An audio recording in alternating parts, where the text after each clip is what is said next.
Let me tell a tale of a world where heroes walk among us, fighting through the darkness left by monsters and by selfish men. A tale of glory rent asunder, sacrifice and battles lost. Our heroes know not what awaits them, and still they carry on.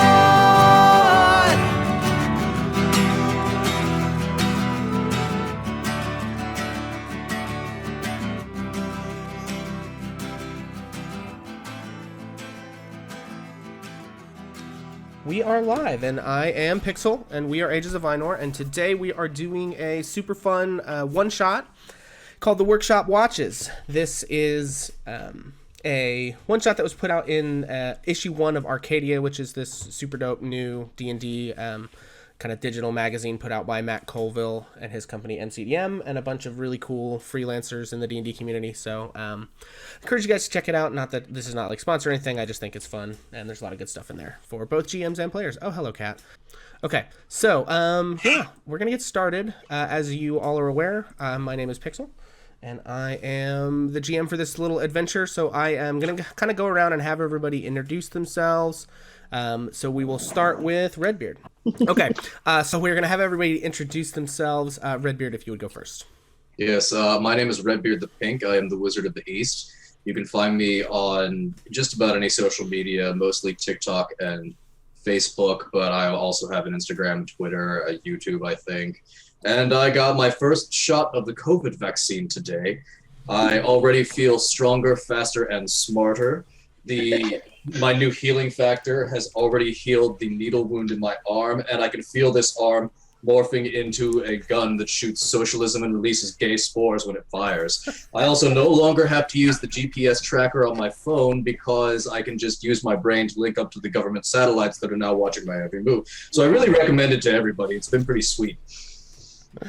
Very funny. Okay, we will go from that to, we'll just go around kind of clockwise. Taylor, if you would introduce yourself to everybody. Okay. Hi, my name is Taylor, and I play Anna, who is a little woodland clerk, if I can remember. It's been a while. But she has a little pet mouse named Arrow, and I'm super excited to be back. Yeah, awesome. So Taylor was in our home game for, God, what was that, like a year and a half or something way back when? And then moved out, and this was kind of before most of our games were online, and so we haven't seen Taylor in quite a while, so it's excellent to see her again. We're super glad she's joining us and getting to sort of revisit her character at an earlier period, slightly before her character joined our home game, so that's kind of fun. And we will go over to Trish. Hi, I'm Trish. I am Pixel's mom and actually Red's mom too. And I have been in this home group for 4 years and we're just having a great time. I will be playing a blue tiefling barbarian who has an enormous amount of trouble speaking and stutters horribly. So my adventuring team has learned to live with this over our past adventures together because I am a barbarian and I'm very useful. But my communication skills are extremely limited and my rage is ever present. Excellent. And if you would please introduce yourself, Amy. Hi, okay, so I'm Amy. I'm part of the home group. This is the first time I've been part of the stream game, so I'm excited about that. But I'm playing Ballinger in this game. I'm a human monk who has been in isolation doing thoughtful meditation for quite a while. So I don't speak very much either, and I'm really not comfortable around a lot of people, but I need to come out of isolation to get back in the world. So I'm excited to join the game. Excellent. And Charlie, please, if you would introduce yourself as well. My name's Charlie. I'm part of the home group also. I'm husband to Trish and dad to Pixel and Red. And Uncle to Amy. I'm playing, do what? Hey, that's right, Uncle to Amy. I am playing Finn, a high elf wizard.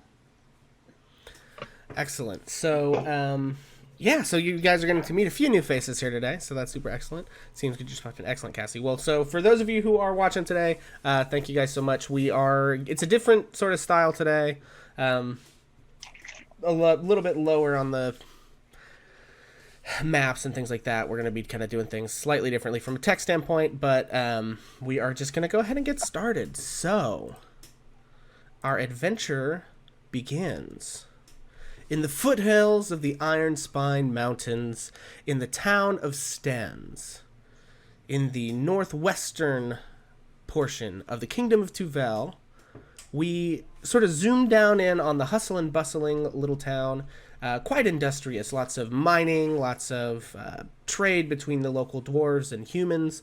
Right back there. And, hello, I'm sorry? I said that's right back there. Oh, yeah, it is, yeah. Charlie has a map behind him, and this place would be like just over his shoulder there on the right side of on the eastern side of that gray line, you can see. Very tough to see. But anyway, and so we sort of zoomed into the town, and we zoomed to one of the larger estates towards the southern part of the town. And we sort of flit in through an open window where we see a rather curious scene. There's a man behind a desk, dressed very, very well. He's got sort of curly black hair and a beard, sort of sparkling blue eyes. He's wearing a sort of gold chain around his neck. You can see some rings on his fingers, a fine doublet embroidered with fancy flowers and in like kind of gold thread in this sort of blue doublet. And standing across from him are a group of rather more ragtag-looking folks. And I'm going to go around actually again and have everyone please describe their characters for us. And let's start with Finn this time. Okay, yeah, Finn is a high elf wizard, and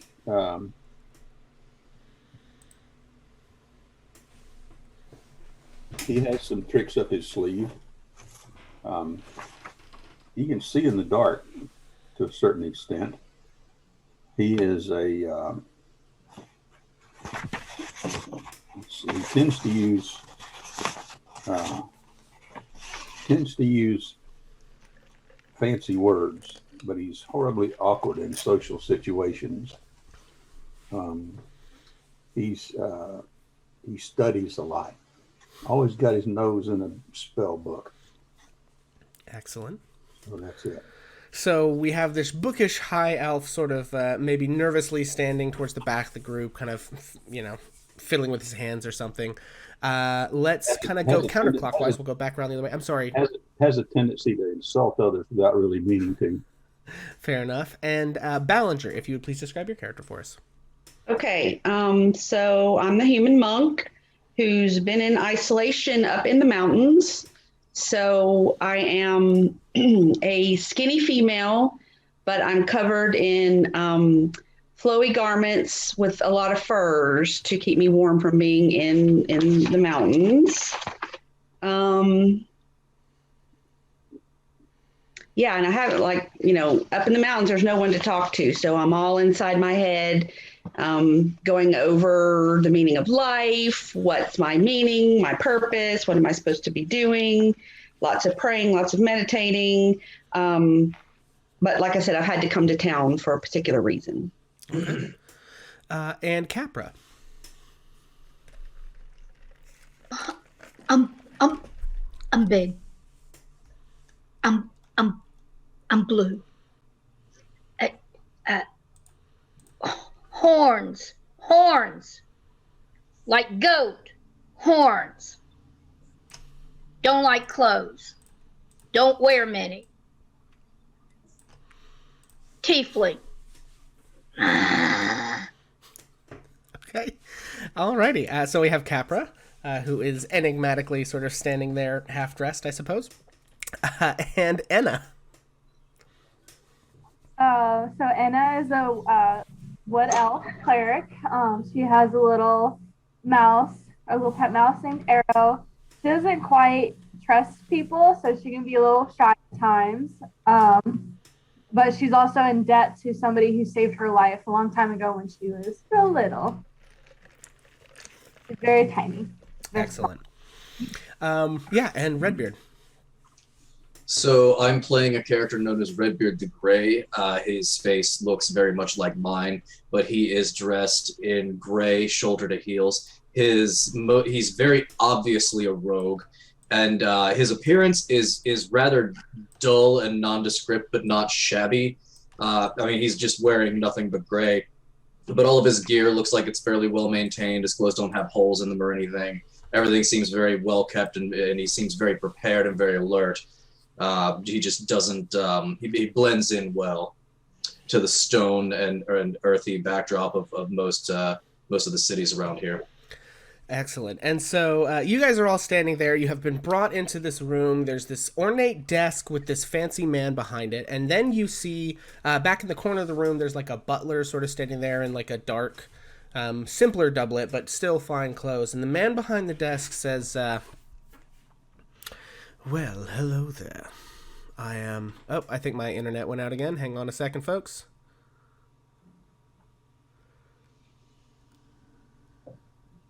Oh dear. What Did he freeze? does he say? Yeah, am I back? We may just have to deal with that. We're kind of putting a high demand on our internet today, folks. So There was a very there may dramatic be- pause before There the may be man begins to periods speak. of dramatic pauses. And so he says, hello there. I am Omari. Welcome, adventurers. I've called you here today because I have a bit of a task that needs taking care of.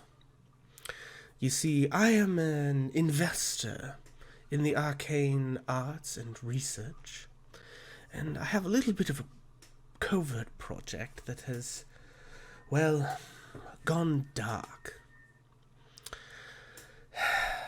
There was a fellow I had invested some not insignificant amount of money in his endeavor by the name of Illumar, who was performing some research for me at a facility not too far from here, about half a day's ride up into the foothills of the Iron Spine, and, well, about 3 weeks ago was the last time I heard from Illumar. He contacted me via sending to let me know that the work that he had to show off, what he had been working on, could not be brought back down from the mountain, and then I would have to go make a climb to see it. So I've been preparing my schedule to fit him in, but haven't heard back from him in order to set up and make the arrangements for me to come and see their progress. And so, well, I don't know that anything's gone wrong. He is absent-minded. Sometimes he just gets wrapped up in his work, but it's been a little longer than I expected. And so I kind of wanted to hire some folks to go and check it out. And of course, you folks are rather a moderately well-known band of rat catchers and adventurers, so I thought perhaps I might employ your services. What's the pay like? I would be willing to offer 100 gold each for any information you could bring back, and if something has gone wrong, there would be a bonus paid for any recovered research. Oh, I see.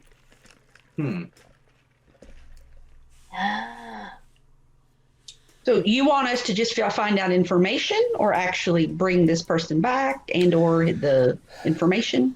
Well, that will entirely depend on the state of affairs when you arrive. I mean, if you get there and everything is in happy working order, just please have him contact me via sending to arrange my visit, and I'll pay you your 100 gold when you get back. But if, as I suspect may have happened, although as I said, I don't know for sure, something has gone wrong, then if you would investigate the facility, maybe see if you can find out what happened, and let me know if you find any interesting or usable research, whatever they were working on. There may be something left over that could be of use to someone else that I might employ, so...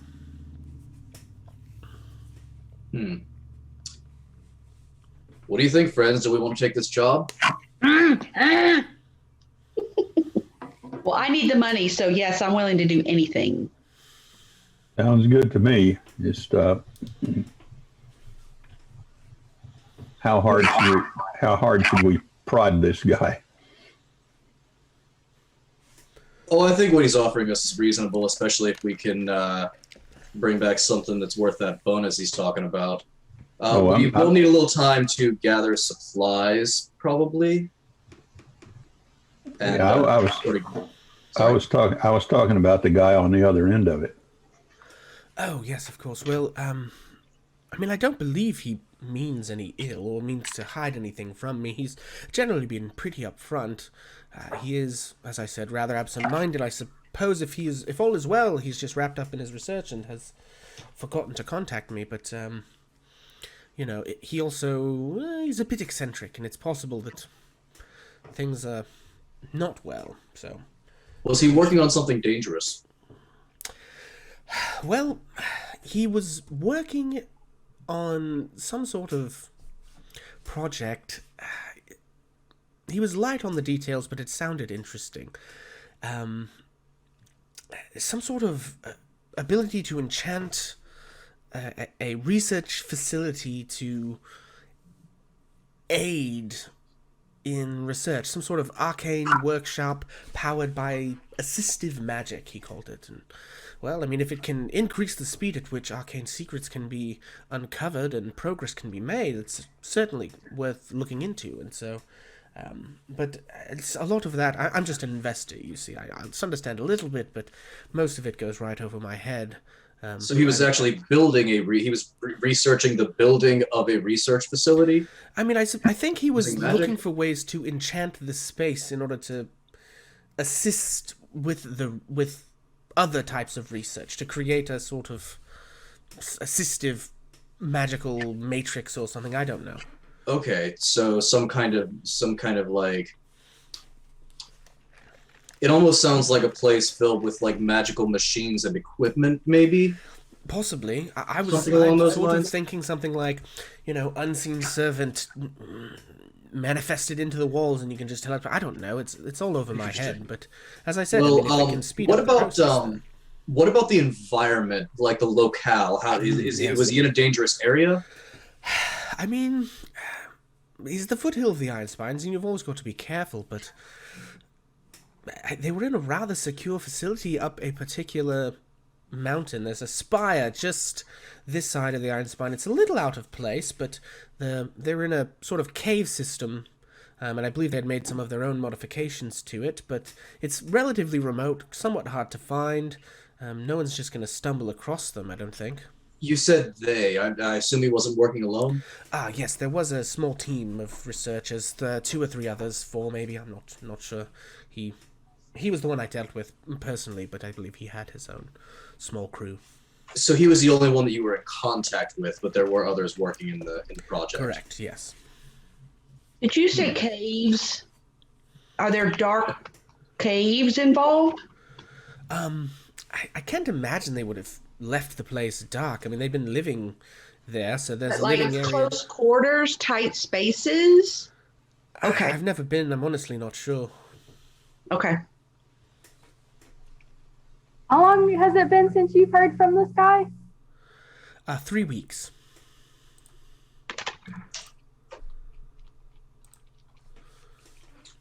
All right. Can anybody else think of any information that we might need?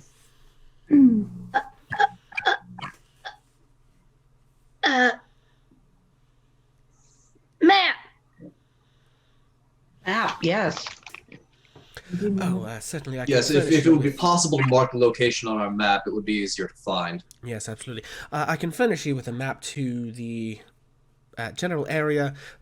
I'm told that finding the pathway that actually leads all the way up to the particular location can be rather difficult, even with a map indicating which mountain it's on. So you may have to do a little bit of searching once you get there. It's sort of a game trail, not very particularly well kept. They don't come and go. They're mostly self-sufficient up there. Is it marked in any way?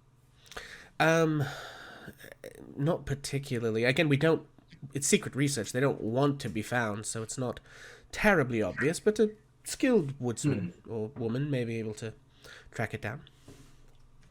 Or you could always just scale the cliff face, you know.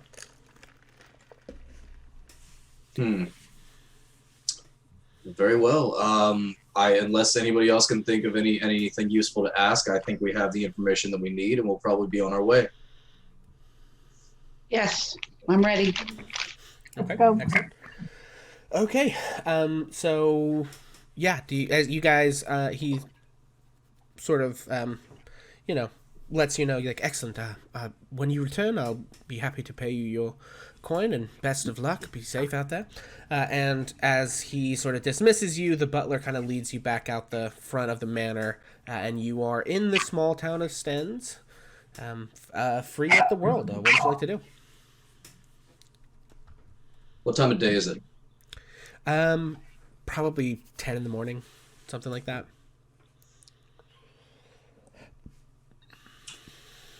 All right. Does anybody need anything here in town? I think I'm pretty well stocked on supplies.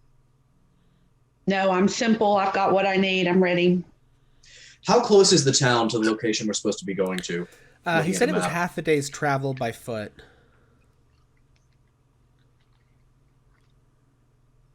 Did I freeze While again? he's frozen, I heard him say half a day's travel. Okay.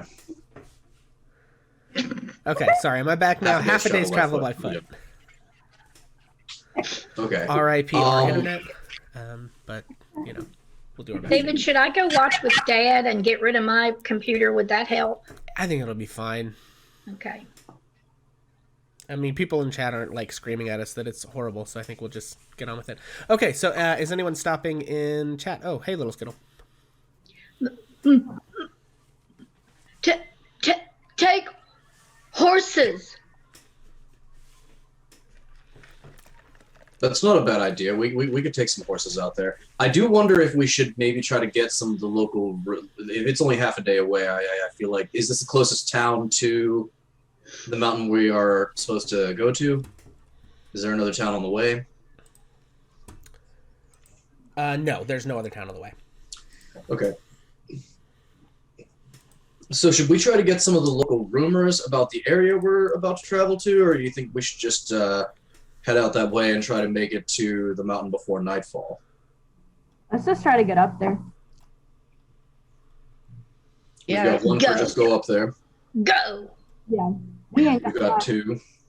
Is everybody ready? Do you want to go ahead and roll out? Yeah, let's go. All right, let's do it. Okay. So it sounds like we're going to get a hold of some horses on the way out of town if we can. Okay. Hang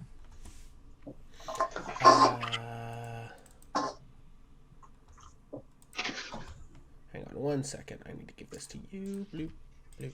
Okay, so I need to make tokens for everybody. That's a part that I failed to consider. Okay. Is Ballinger a male or a female, Amy? Female. Okay. I'm just going to use really simple, like, pixelated tokens, so that will stand by. Sure. Bloop, bloop, bloop. Okay. Redbeard is a rogue. It's going to be slightly green and not gray, and I apologize for that, but...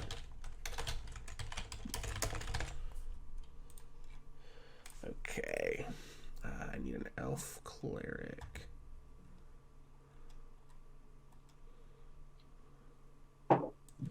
There we go. so cute. Now, what is Finn again? Finn, who are you? High elf wizard. Okay, so we do have a wizard and a cleric. We have some people to do Who has spell- dark vision, by the way? Finn has dark vision. Me. Okay. Not me, and I have a -1 to intelligence, just so you know. Okay.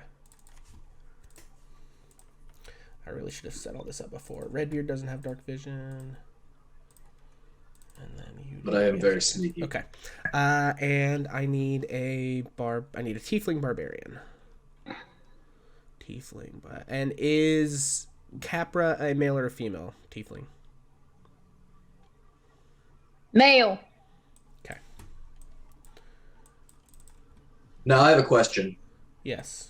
If it's dark and I'm attacking something with disadvantage, but attacking from stealth incurs advantage, right? So would those two things cancel out Correct. in a situation like that? Okay. Yeah. Okay, so I think I've got everybody. We've got Charlie, Amy, Trish, Redbeard, and Anna. That's everybody, right? I didn't miss anybody? Just bad froze for a second. Okay. Okie dokie. So, you got... Okay, so was the plan... I'm sorry. Was the plan to just go and not worry about horses or anything? I think we're gonna get the horses, right? On the way out, yes. How much do horses cost? I think it's like 50 gold a pop. But I mean, you're level 5 adventurers, so I feel like you probably have horses already. Like I'm just willing to hand wave that. Okay, so we have horses already. Let's go ahead and just take those. Yeah, that's fine. I mean, it's fine by me to just assume you guys have horses That's already. why I suggested I don't know how it. much gold I'm supposed to have, but on my sheet it looks like I have about 15. Yeah, I mean, you're level 5 adventurers, but let's say you've fallen on hard times. Last adventure didn't go well, and most all of you are in need of a little scratch. So, R.I.P. yeah. Can we get an F in the chat for the mysterious failed previous adventure?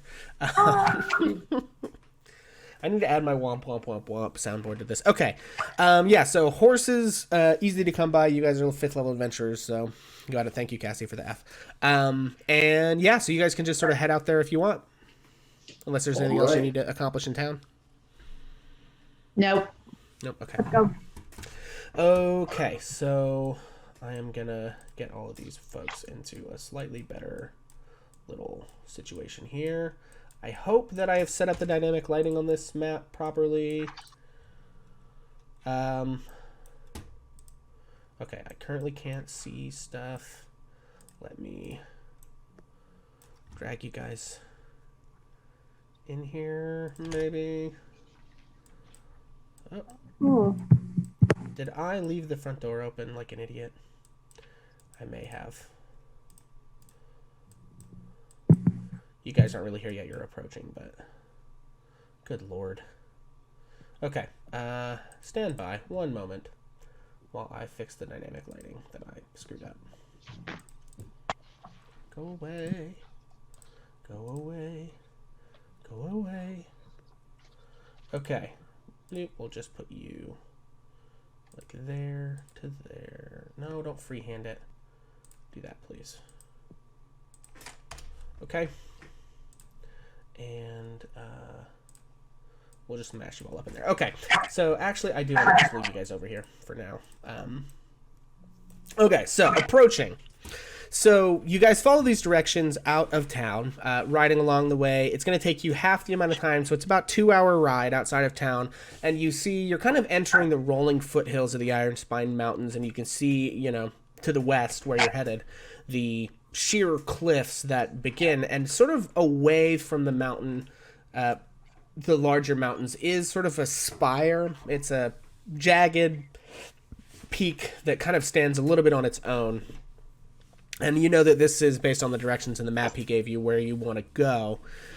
However, as you approach, the bottom of it is sort of wooded and hilly and things like that. You're going to need to make a survival check to see if you guys can find the trail that leads up to the workshop. So I don't know who's got the best, but you're going to need to make a DC 14 survival check. Is anybody proficient in survival in this party? I know we don't have a ranger or a druid. No. What about the cleric? Me! Ah, the barbarian. How delightful. Okay, but I rolled a nat 20. You what now? I rolled a nat 20. Nice. Okay. 13. Yeah, I mean, shit, with a nat 20, that'll get it for you.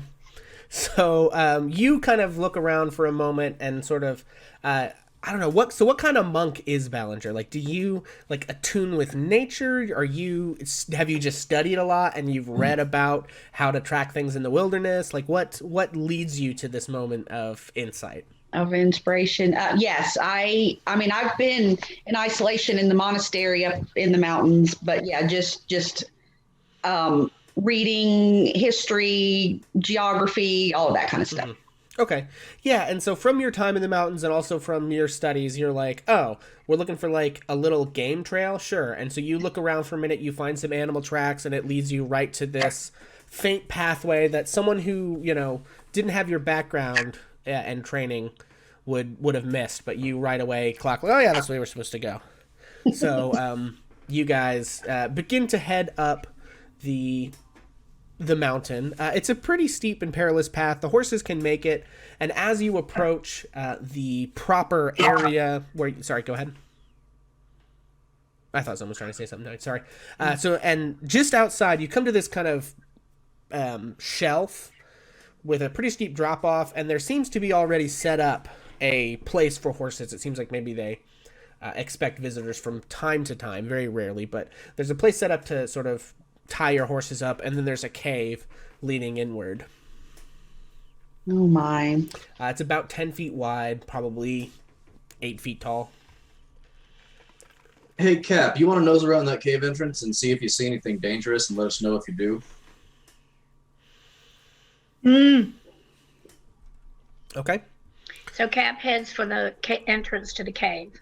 Excellent. Well, that is going to be a perception check for me.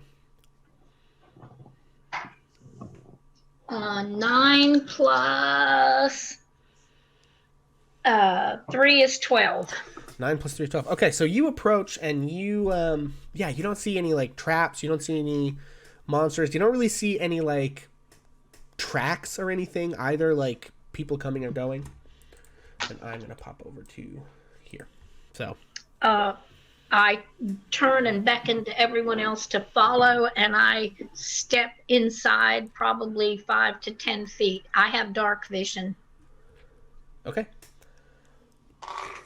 Yeah, so the path gives way to this unassuming square entrance carved to the side of the mountain. And as you peer in, you poke your head in, and these runes begin to glow all around. They've been carved into the wall itself. You couldn't really see them before all that well. But they begin to glow with just like pulsing with this kind of faint blue light all around the entranceway that terminates about 10 feet ahead of you in a locked iron door. Do we all see this? Can we see the runes? Yeah, if you poke, once they start to flare up, yeah, you see them. Okay. So the one door at the end of the hall is closed. Are the doors into the other rooms closed as well? Is this just like a hallway or like? What can you guys currently see?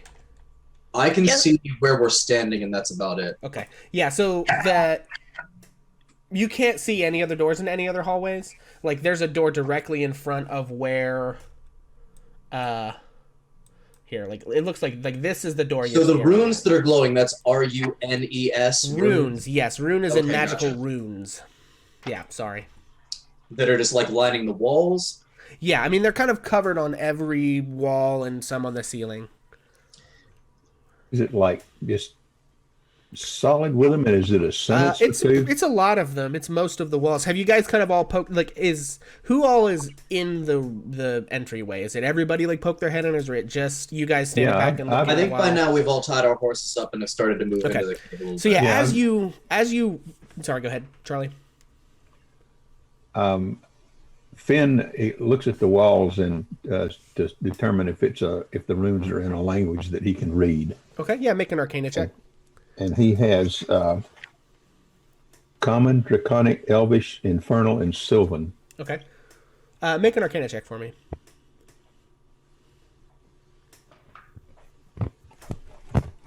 That is a 26. 26. Okay.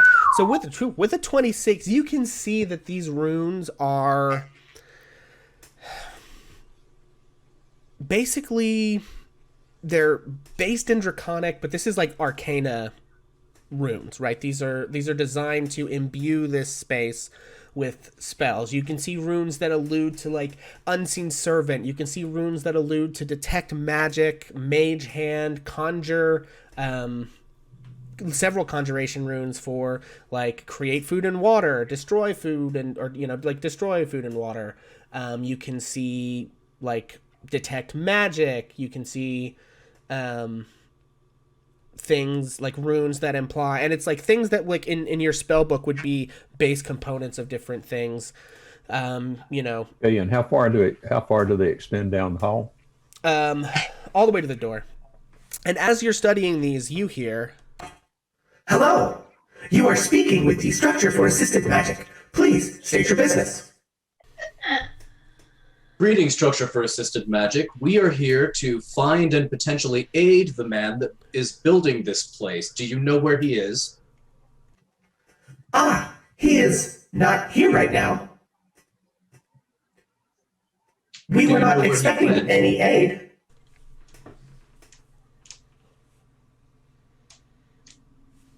Do you know where he is? He stepped out the back some time ago and has not returned. Oh, How did you find us? We were sent by the man who invested in this project, the man who paid for your existence. I'm not sure I understand. You have been sent by who? The man who is building and enchanting this place was funded by another man who lives in the town of Stens. And the man who funded the research that went into this place is the one who sent us here. Oh, you must be referring to Amari. Are you Yes, here that's for his name. an audit? Yes, we're here for an audit. That's the general idea. Excellent. Well, come right in. and he opens the door. Okay, so he opens the door, and you can now see into the second part of the entranceway. You see the 10-foot wall extends about another 40 feet. There are 3 visible doors, one to the west about 20 feet ahead of you, one to the east about 10 feet further than that, and a large double door at the end of the hallway. And he says, Please, come in. Is there anything I can get you? Food or drink or refreshment? Is anybody hungry? Yeah. are you sure? Tiefling's always hungry. Yeah. Some food would be nice. What can you offer us? Practically anything you can imagine. Sandwich. Excellent. Coming right up.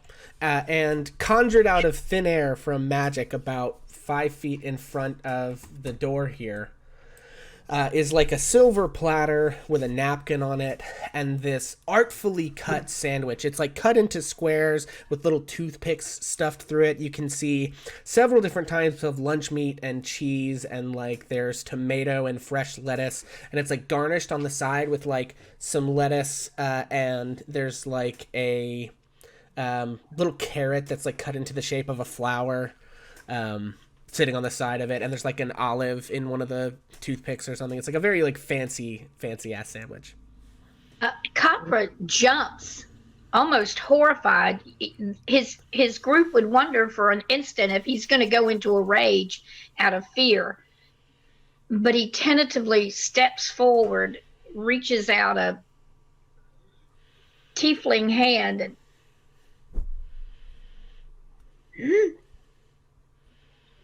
he picks up the carrot and throws it, and then he grabs the sandwich, and he starts to eat. He starts flicking the rest of the goofy toothpicks and all that stuff off the sandwich, and he munches away. And as you flick the shit onto the floor, where the things hit the floor, the walls near it, like a rune will flash, and the thing that you threw on the floor will vanish. Also, it keeps this place clean. What should we call you? I am the Structure for Assisted Magic. Illumar called me Sam. Sam. Yeah, I was gonna maybe suggest Sam. That's clever. I like it. Let's go with that. Sam, that sandwich looks delicious, and I would like one as well. Excellent. And another copy of the sandwich just appears on another silver plate with a napkin on it. The whole shebang, just identical to the first one. And sort of, am I going down the internet hole again? You're back now. Okay. Yeah, so another sandwich appears identical to the first one, and it floats over in front of Redbeard.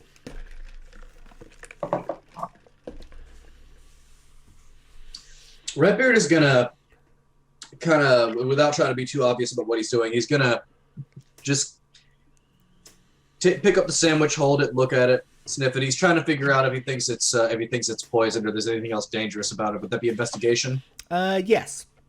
And as you're doing that, Copper has finished his sandwich and burps. I've got like a 7 on that investigation check. It's not good. Yeah, nope. Shit's totally safe. Everything seems fine. Yeah, okay, I'm gonna go ahead and start eating the sandwich. And as I'm eating the sandwich, I'm gonna say, so what is beyond these 3 doors we're looking at here? So to your left is the research library. This is where Illumar kept a number of important documents, including his journal. To the east are the living quarters, and directly down the hall in front of you is the greenhouse.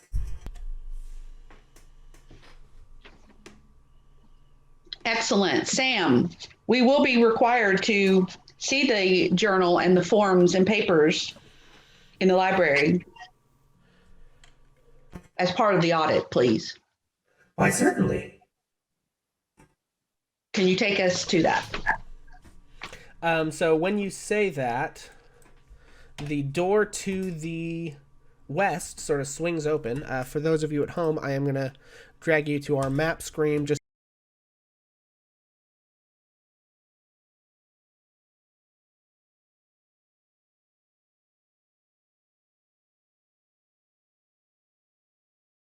bloop. There we go. Okay, so for the folks at home, I can't, because of the limitations we have today with the tech, I won't be able to show everybody's face and the map at the same time. So I'm just going to kind of give you guys an overview of the map, and as needed or when we get into combat, we'll jump back over here. But they are currently standing in the doorway here, and there is a door that just swung open to the west. According to their buddy Sam, that is the way into the library. So I'm just going to pop back over to the main screen. Okay. So you guys should be able to see, yeah. So that door to your left there is the, apparently the door to the library. Hey, Sam, besides the library, the greenhouse, and the living quarters, are there any other important rooms in this facility?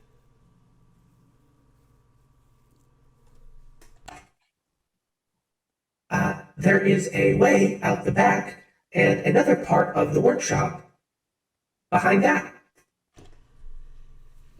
Okay.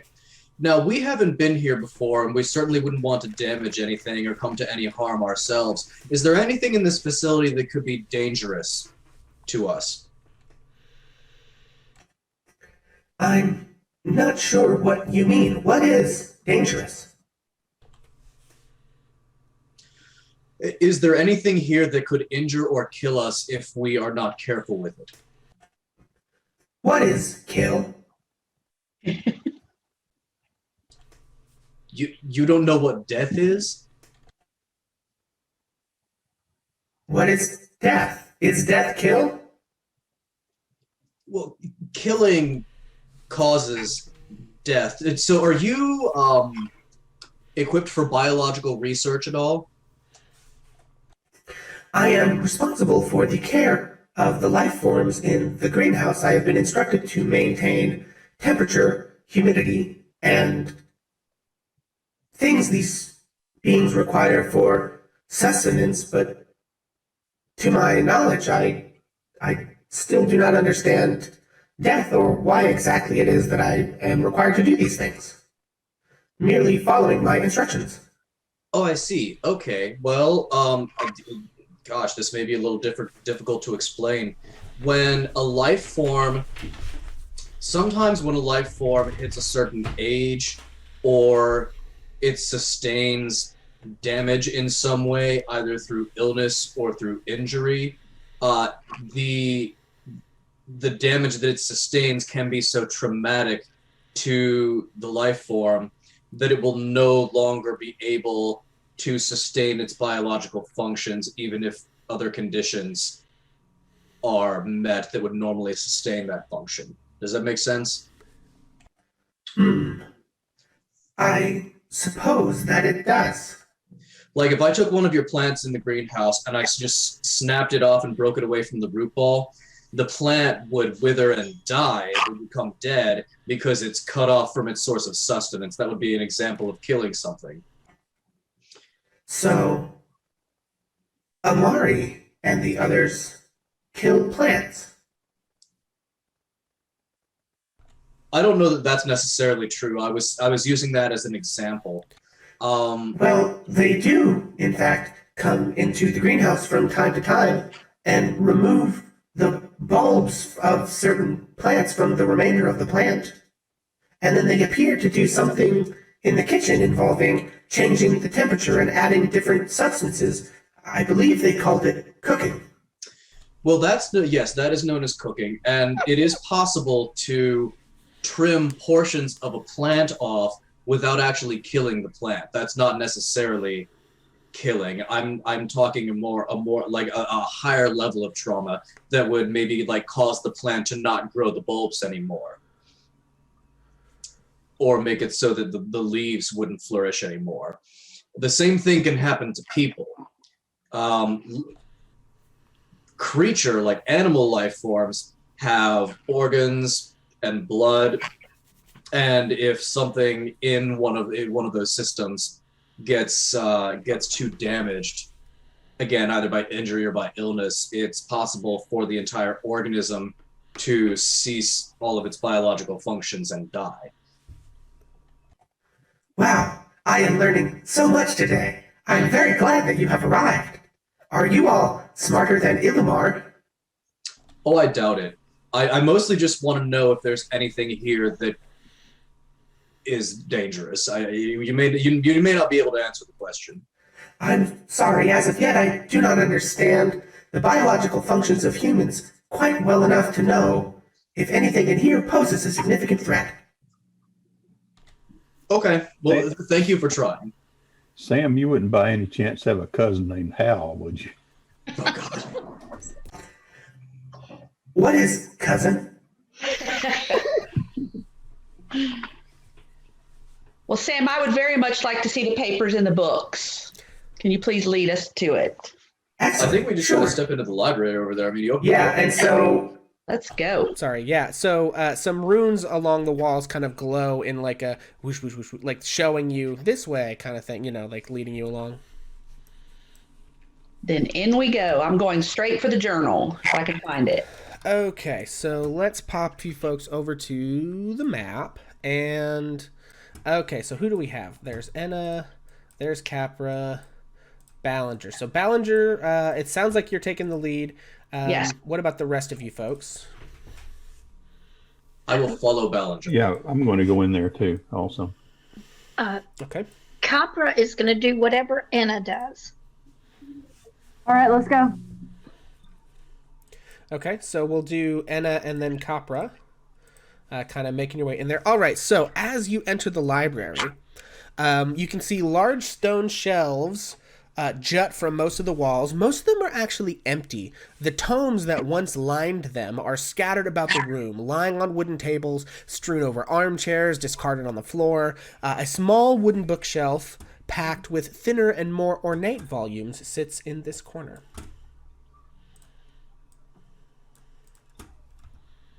Okay, so are those desks? Or just yeah, so people? there's a desk here and in the middle, and then there's all these shelves all around the room, right? But all the books on those shelves have been like pulled off and like strewn about. They're really like the map doesn't show quite as many as there would be, right? But like basically the place is kind of a disaster area full of like books and scrolls and stuff that are just sort of thrown about. Are there any signs of a struggle? Is it that kind of disarray, or is it just a guy who doesn't like to put his books away? I went to click on it like it was Roll20. I'm just going to roll some dice. Hang on. Yeah. So, folks, unlike our normal Roll20, these guys are just rolling dice at home rather than, because the setup's a little different. Okay, for investigation, I have a 22. 22, yeah. So you kind of enter the room here. Here's what you notice. All of the books that are lying, and scrolls and shit that are lying around, they are empty. And as you look really closely, you can sort of find faint traces of ink. But like, it almost looks like the ink has been drained away from the books.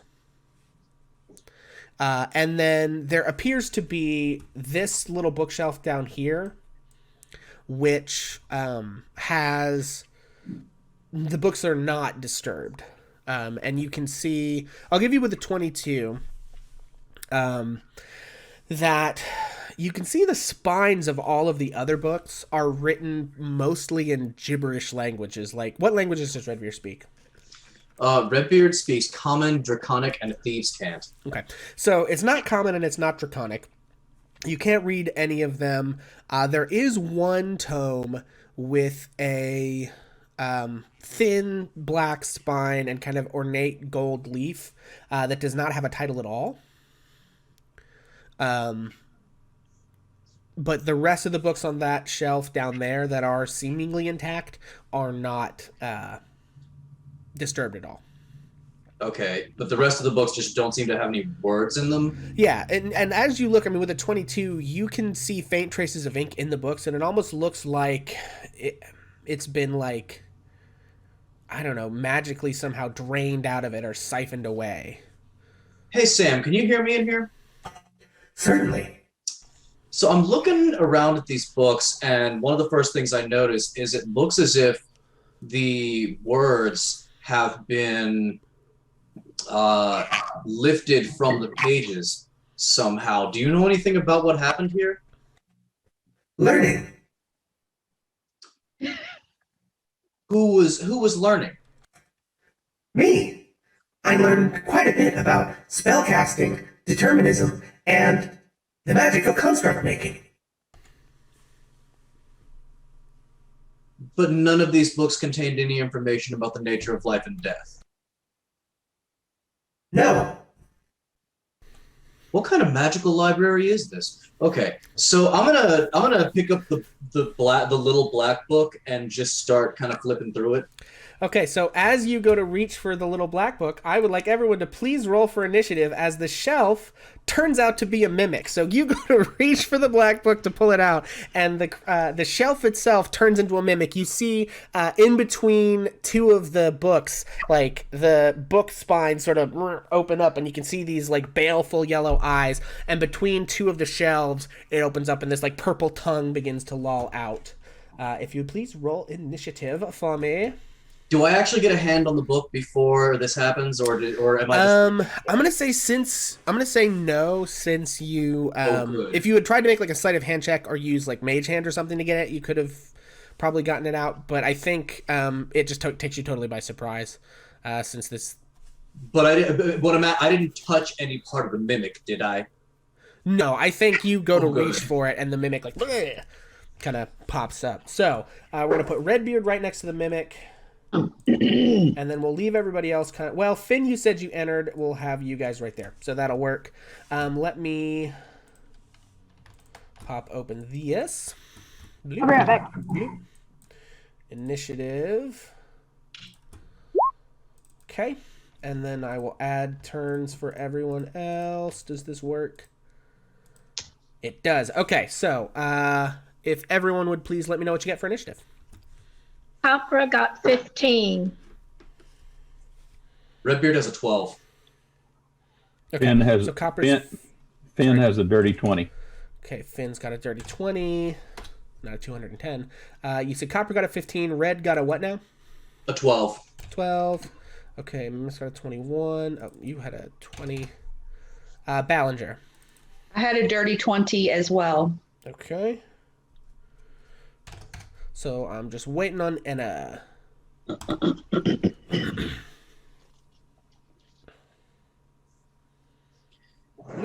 While we're waiting on Anna, I'm gonna grab a beverage. I'll be right back. Okay. You know, I'm gonna do this. I'm gonna Okay, take so a they're quick taking a break, quick break. too. How's everybody doing in chat so far? What's up? Are you guys enjoying the?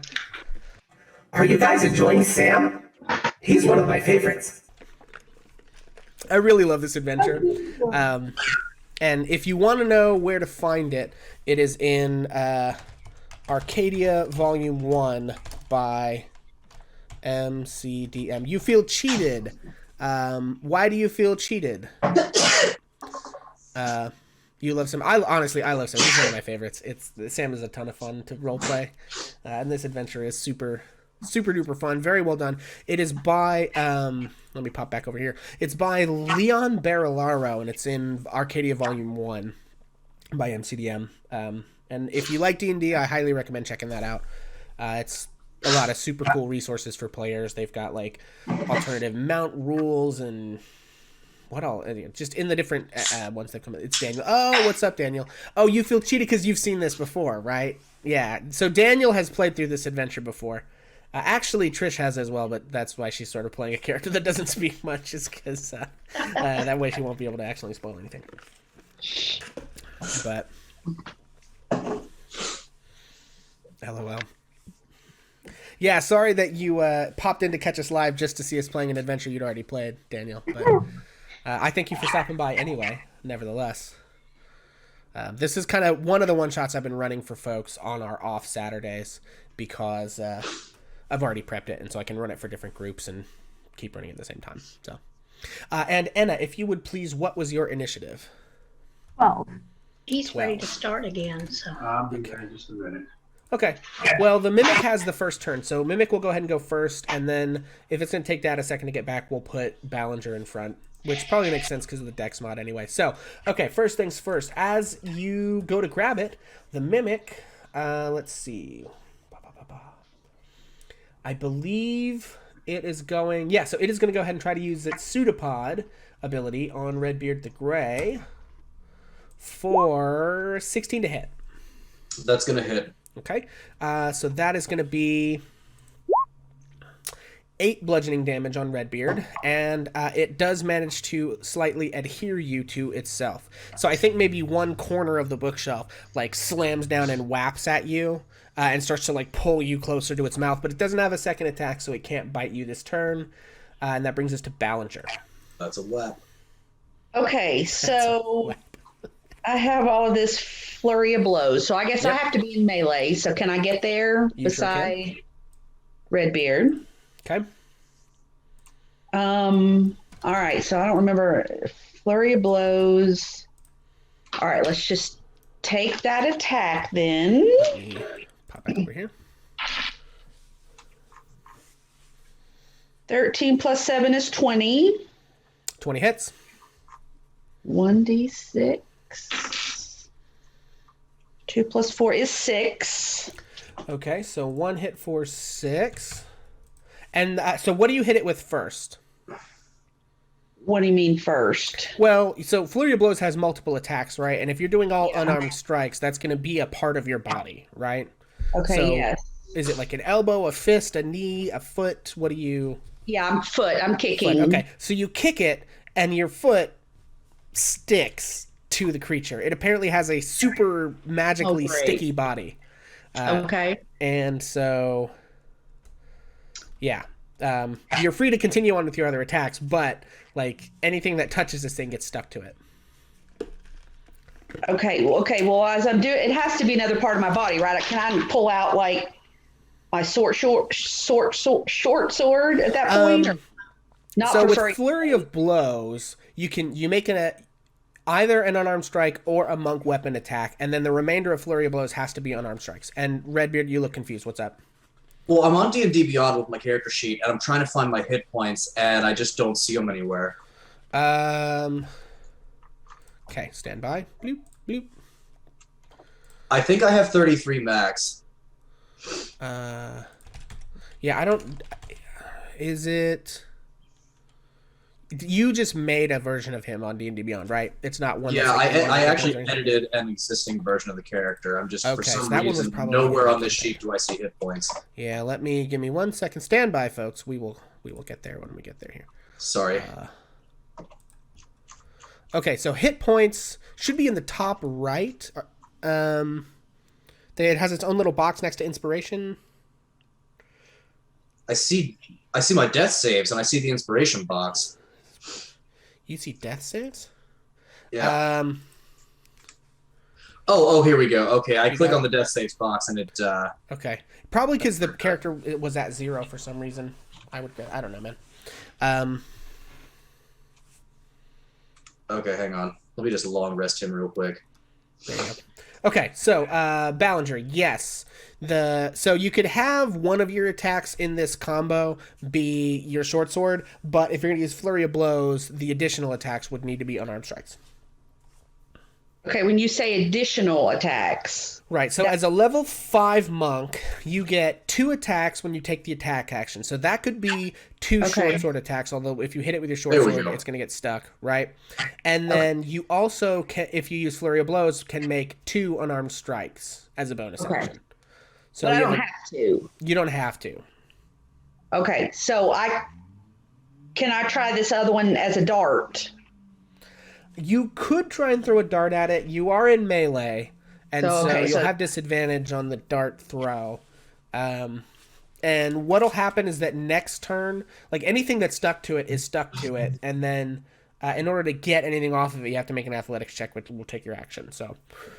Okay, well, now let's see. Hold on. I have something about a disengage thing, but that doesn't work if I'm stuck to something. Yeah, unfortunately, not if you're physically stuck to it. Although, I'll say if you burned a key point, because the key point is a limited resource for you, I would let you try to make the athletics check as part of a disengage action, maybe, with your bonus action, if you want to burn a key point to do that. Because you only have 5 key points, right? So it's kind of an important resource for you. Yeah, right, well, and that bonus action disengage costs a key point anyway. Right. Yeah. So I'm saying, since it's using one of your resources, I would give you a little more leeway with it, if you decide to spend that. Well, let's just do it. Let's do an elbow attack as the second one then. Okay, let her rip. 15 plus 7, so 22. 22 hits. And 3 plus 4 is 7. 7 more damage. Okay, nice. Let me check this thing. Doesn't have any damage resistances, does it? No, it does not. Okay, excellent.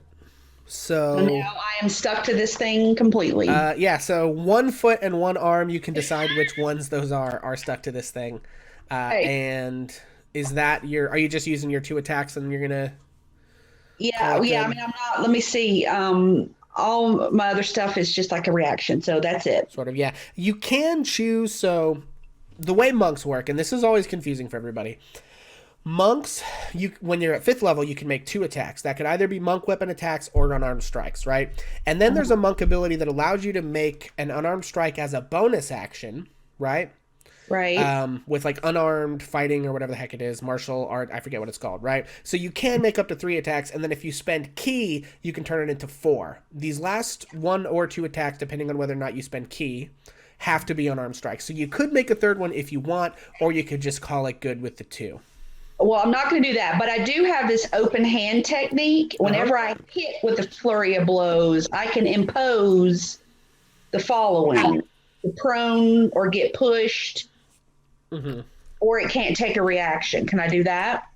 Or is that you would have to actually? You would have to use a 3rd attack for that. Yeah. That's okay. Okay, then that's all I'm going to do then. Okay, excellent. And Finn, you're up.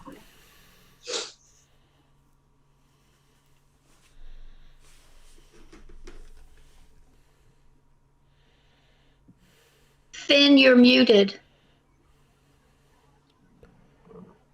I'm going to holler, don't touch this thing, it's sticky. Yeah, sorry about that. I'm going to step into the room just behind that the desk or the chair at that first desk, right behind Ballinger. Okay. And I'm going to cast Magic Missile at this thing. Okay, so where did they put that? There it is. Okay, yeah, so you cast Magic Missile. Roll 3d4 plus 3. And if you wouldn't mind, once you've done that, roll me a d6. But you can go ahead and roll damage first if you want. Let's see. I got 2, 4, and 4 is 8, and 3 is 11. And on the D6, I got a 5. Okay, so you got... What's your total on that? I'm sorry. Just if you'll add that up for me. Add the D6 too? No. Well, the 3D4s was 8 plus 1 for each. That's 3 is 11. Okay, so 11 damage. And then you got a 5 on the D6. That's correct. What was it for? Excellent.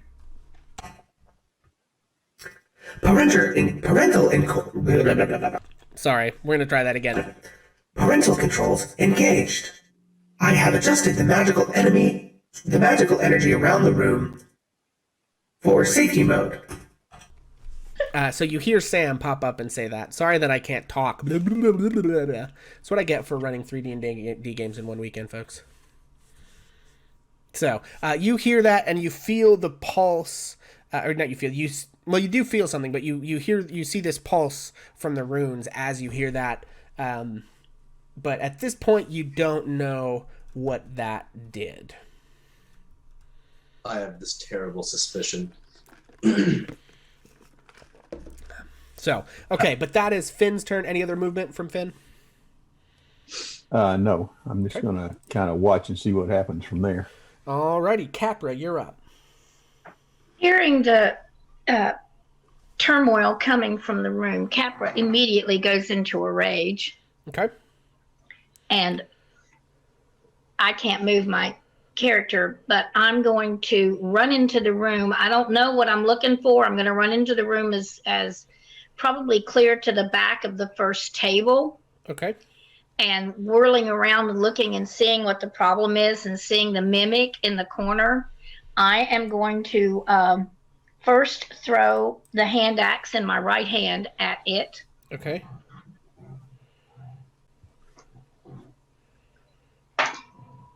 And that's a 13 plus 7 is 20. Okay, 20 hits. So that's a d6 plus 4 plus 2. I don't actually think ranged attacks get your rage damage. Oh, okay. So that's a d6 plus 4. 3 plus 4 is 7. 7. Okay, so first attack 7 damage. Alrighty, Okay. and then I'm gonna do it. I'm gonna throw my the one in my right hand. I'm gonna whip it up and throw it also. Yeah, let her rip. Do the hand axes stay embedded in the mimic? Oh, absolutely, yes. So everything sticks. Yeah, in if the you mimic. hit with this, it's like this thing just sticks to anything Okay. that touches. So that's a basically. 17. 10 plus 7. Yeah, 17 hits. Okay, and I Man, you get guys a are rolling good attack d6 rolls. plus 4 is 5 plus 4 is 9 more. It's 9 damage. Okay. Okay, and Anna, you're up. Okay.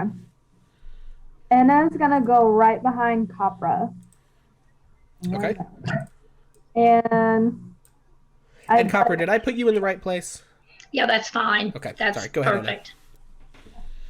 And I'd like to cast Scorching Ray, but would that hurt Challenger because she's stuck to it? No, I think there's nothing in the stat block that says the damage gets spread out, so I think you can shoot it at parts of it that aren't stuck to people. Bit. So I'm gonna do that. Okay. I forgot So that is- what I roll. Yeah, so it's 3 attack rolls, so it'll be a d20 plus your spell attack modifier 3 separate times, and then for each successful attack in that set of 3, you'll roll 2d6 fire damage. Okay, let me find my spell attack. If your mod's plus 4, it's probably plus 7. I can't Because find proficiency bonus at level 5 is plus 3, and if your wisdom modifier is plus 4, that gives you plus 7. plus 7. Okay. Okay. So the first one, 18. Okay, yes, 18 hits. Second one, 15. 15 hits. Let me see today. This thing does not have really high AC. All right, and then 15. So, yep, all 3 hit. So go ahead and roll 66 damage. 66. That's 2 66. per hit, right? So 66. So you launch off these scorching rays. Fireballs. These scorching rays go flying off into the creature. Go ahead and roll damage. All right. And I need more die. I'm sorry. How many die sets do you have now? I think I have 5 sets. 5? Oh, nice. Yeah. 11, 15, 17. I have one more. 17, 3, 4, 5, 6, 23. 23, nice. So those are all great. However, as you're casting the spell, you feel like this kind of oppressive arcane weight, and like you just feel like they're not as big as you're used to. It seems that the parental unit control has basically halves all magical damage that takes place in the field. So your 23 actually drops down to a 12. But that is still a lot of damage, and it is. Oh, I need to do minus 12. Hang on. However, that is still a hell of a hit, and this thing is looking really, really rough. You can see, like, some of the books that are in it are starting to, like, lose its cohesion, and it's almost turning back into, like, this formless blob that only looks halfway like a horrifying bookshelf with a mouth. So that was a hell of a hit. Regardless of the half magical damage, if it hadn't been halved, you probably would have killed it. And Redbeard, you're up. Okay, so Redbeard just saw Finn cast a spell, and then this thing. Oh, sorry, and Anna. Sorry, but don't mean to interrupt you. Anna, roll me a d6. You didn't ask me to. Yeah, you didn't cast a spell. Oh, okay. Excuse me. Anna rolled another 5. Okay, well, we can't put more parental controls on it, so nothing happens. So. Hey, Sam. I thought you were our friends. So Redbeard has just seen the one guy cast a spell, and then he saw, and then he heard the parental controls to turn on, right. And then he saw Anna cast Scorching Ray, and I'm assuming I have seen Anna cast Scorching Ray before. Yes. So I can I tell that it looks a little less like it packs a little less punch than usual? Yes. Okay. Yeah, I would say so. My assumption with this adventure is that you guys have adventured together before, and that you are roughly familiar with each other's abilities and stuff like that. So yeah, you feel like those were slightly. Those were the weeniest scorching rays that Anna has ever fired off. I'm gonna use my action to make that athletics check and try to pull myself free from the mimic. Yeah, go for it. I'll be making this at a -1 because this version of the character has garbage strength. That is a 17. 17? I'm very confident that'll do it. Let me look. Your DC would have been 13, so yeah, absolutely. Oh, joy. Pull yourself off. Yeah, I managed to yank myself free. I'm going to use my bonus action to disengage and get over there to the square that is directly east of Enna. Okay. And then I'm going to say, Sam, the parental controls are interfering with the audit. Disengage parental controls immediately. Okay. I'm going to make an intelligence check for Sam is what I'm going to do in this. Let me go find his stats. Okay.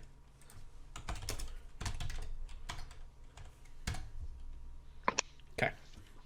And when you say that, Sam says, My apologies. I was only trying to help keep you safe.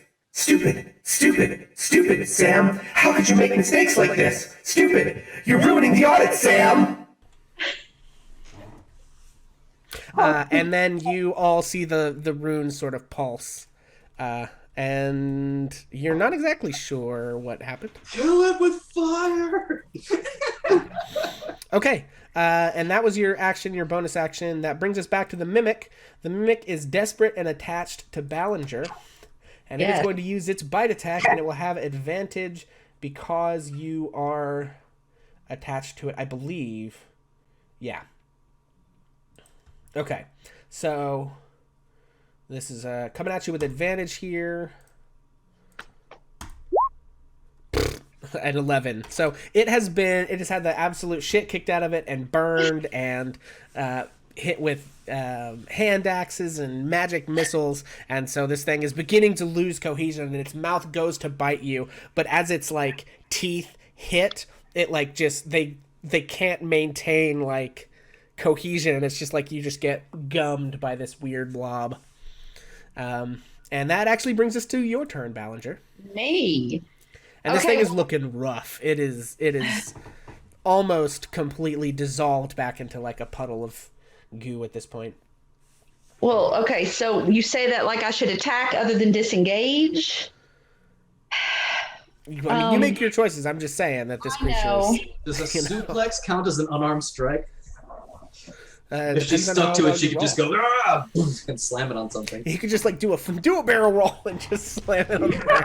Just roll! Okay, so I guess I have a question about all this. Okay. So an action as an attack, you've got Flurry of Blows, but that's also a bonus action? So when you take the attack action as a monk, you get 2 attacks. Okay. Those 2 attacks can be either unarmed strikes or attacks with a weapon you possess, usually a monk weapon like a short sword, a darts, maybe a dagger, a quarterstaff, something like that. Nunchucks. Right? Okay. Yeah, right. And then one of the monk like martial arts feature is called Flurry of Blows, which allows you to make an additional unarmed strike as a bonus action on your turn. And then if you spend a key point, of which you have a limited resource, right? There's only 5. You can turn that 1 extra attack into 2, right? So in an average turn for a monk without unarmed strikes, and those have to be unarmed strikes. And so in an average turn for a monk, you can make 2 regular attacks and 1 unarmed strike as a Flurry of Blows as a bonus action, should you so choose. And then if you spend key, that can become a total of 4. 2 regular attacks and 2 unarmed strikes. These 2 could be unarmed strikes if you prefer. All right, in this scenario, because a foot and then what did I say, elbow, yeah, are stuck, what do I have left? Another arm, elbow? Another arm, your other foot, and your head. And my head. Yeah, depending. You also have the option of picking it up and slamming it into something. Yeah. Using like a throw or a hole. I mean, this thing is literally just about dead. So unless you roll really garbage, you're probably going to kill this thing. So All right, I think, however, you think like you've got 1 arm and 1 leg. I don't know if they're opposite. I don't know if it's the same side. But you kind of narrate how you think you would attack this thing, and we'll make some rolls, and you'll probably kill it. So we'll just... Okay. All right. Well, so yeah, my right leg is attached and my left arm. So I have the other diagonal. So what did I say? Right leg, left arm. Right leg, left arm. It's the right arm as an unarmed strike to it that I'm trying to go. Does it have an eyeball? I'm going to try to go for it. Yeah, it has some eyeballs. Yeah. And I think because like the eyeballs were on the front of it, right? So your left hand would have been closer to the eyeballs, but the way that it's kind of like started to dissolve, I think maybe the top of it is like folded back on itself and lost the cohesion, right, of like the sides of the bookcase, and so its eyes are like googling up at the ceiling now. All right, I rolled a 20. Like a nat 20 or just a dirty 20? Dirty 20. Okay, yeah, that'll hit. All right. Go ahead and roll that damage. Ooh, 1 + 4 is 5. Oof. Okay. This puppy's got 1 more HP. You needed 6. So 3 of your limbs are stuck to this thing. Well, the other leg is about to come up and over. Okay, so you're gonna full 4 crawl on this thing. This last leg, you're gonna hop up. No, I need to keep my balance. I'm gonna do the headbutt. I'm gonna do a head. Okay. Yes. Yeah. Excellent. Go for it. Yeah, even better. 15 + 7 is a 22. That's gonna hit. Yay. 6 + 4 is 10. 10 damage. That's gonna do it. Yeah. So how do you want to do this? You headbutt this thing. Describe it to me. Yeah. Okay. So I mean, I'm stuck to it every other way. It's just slow motion. Pull it back. My head back. I'm like, let go of me, you POS. Bust my head into its skull, and it cracks. And what is it? It dissolves or whatever it is. And yeah, so you headbutt it, and like I think it just loses all cohesion and just sort of like dissolves into this sort of clear arcane goo, which then sort of like very quickly evaporates. And then I get back in my stance, hands and legs. I'm ready to go again. Yeah, and your hands and legs, you're ready to go again, and you see the book with the gold leaf and nothing on its spine Yes. is the only thing left sitting there on the floor. Yes, and I get the book. Okay. Okay, yeah, so we're going to be out of initiative. That is the encounter with the mimic. And we're going to... Okay, we're already on roleplay. So, yeah, you see this book. Okay, so I pick it up, bring it over to the table around everybody, Okay. put it down. Yeah, put it on the table. Okay, so you open... Do you open the book? You just set it down? Yes. What's... No, I open it. Open the book. Okay, so in the book, most of it is like kind of formulas and nigh indecipherable arcane gibberish. However, some of it is journal entries, and a couple of them sort of jump out at you. So I'm going to show you guys the journal entries. So the first journal entry reads as follows. Our grant mandates that Sam must be able to not only learn and retain information, but respond to it as well. Itera answers its questions patiently, although it keeps bringing her copper wires whenever she attempts to cast Mending. Only off by one letter, but progress is slow.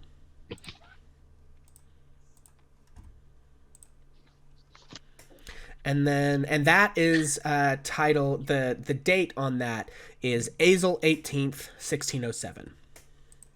And you would know that is this year, and it is some about a month and a half ago from where you guys currently are.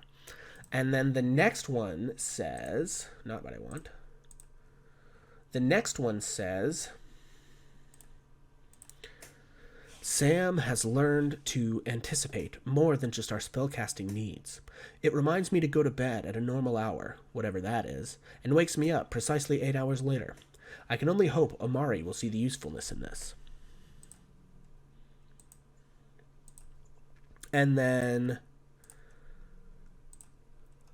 the last entry reads as follows, and it says, We lost Exor this evening.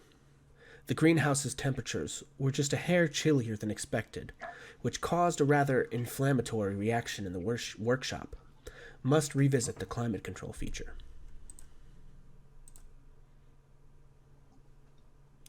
And that is what is in the journal. Hey, Sam. Yes. Hey, Sam, listen, buddy. I really, really, really appreciate you being concerned for our safety. That is a useful feature, and I don't want you to beat yourself up about putting it into effect when you thought there was dangerous magic going on, right? By the way, how is it you understand safety but not danger? I am merely trying to help. No, I My knowledge of biological functions is incomplete. Okay. Sam, let me ask you something. Obviously, you can hear what's going on in this place. Can you also see what happens inside the research facility? Yes. Okay. So, did you notice that bookshelf turned out to be a live creature that tried to eat us? Yes. Did you see what happened there? What is eat? That's what the researchers do after they cook those plants. They put them in their mouths and chew them up and swallow them, and that is how animal type creatures sustain themselves. It's very much like giving sunlight and water to a plant. Does eat hurt? Only later and only sometimes. But listen. So this is a good example of danger, right? First off, did you know that creature was in the corner? Did you know that thing was there? Yes, that was Illimar's pet. It kept me away from the journal. Oh, I see. Okay. Well, we're sorry we killed Illimar's pet. We certainly did. That was not something we walked in here intending to do. We needed to check his notes. So that is he wasn't here to keep the thing, the bookshelf under control. And so the bookshelf attacked us. Now that is an example of danger.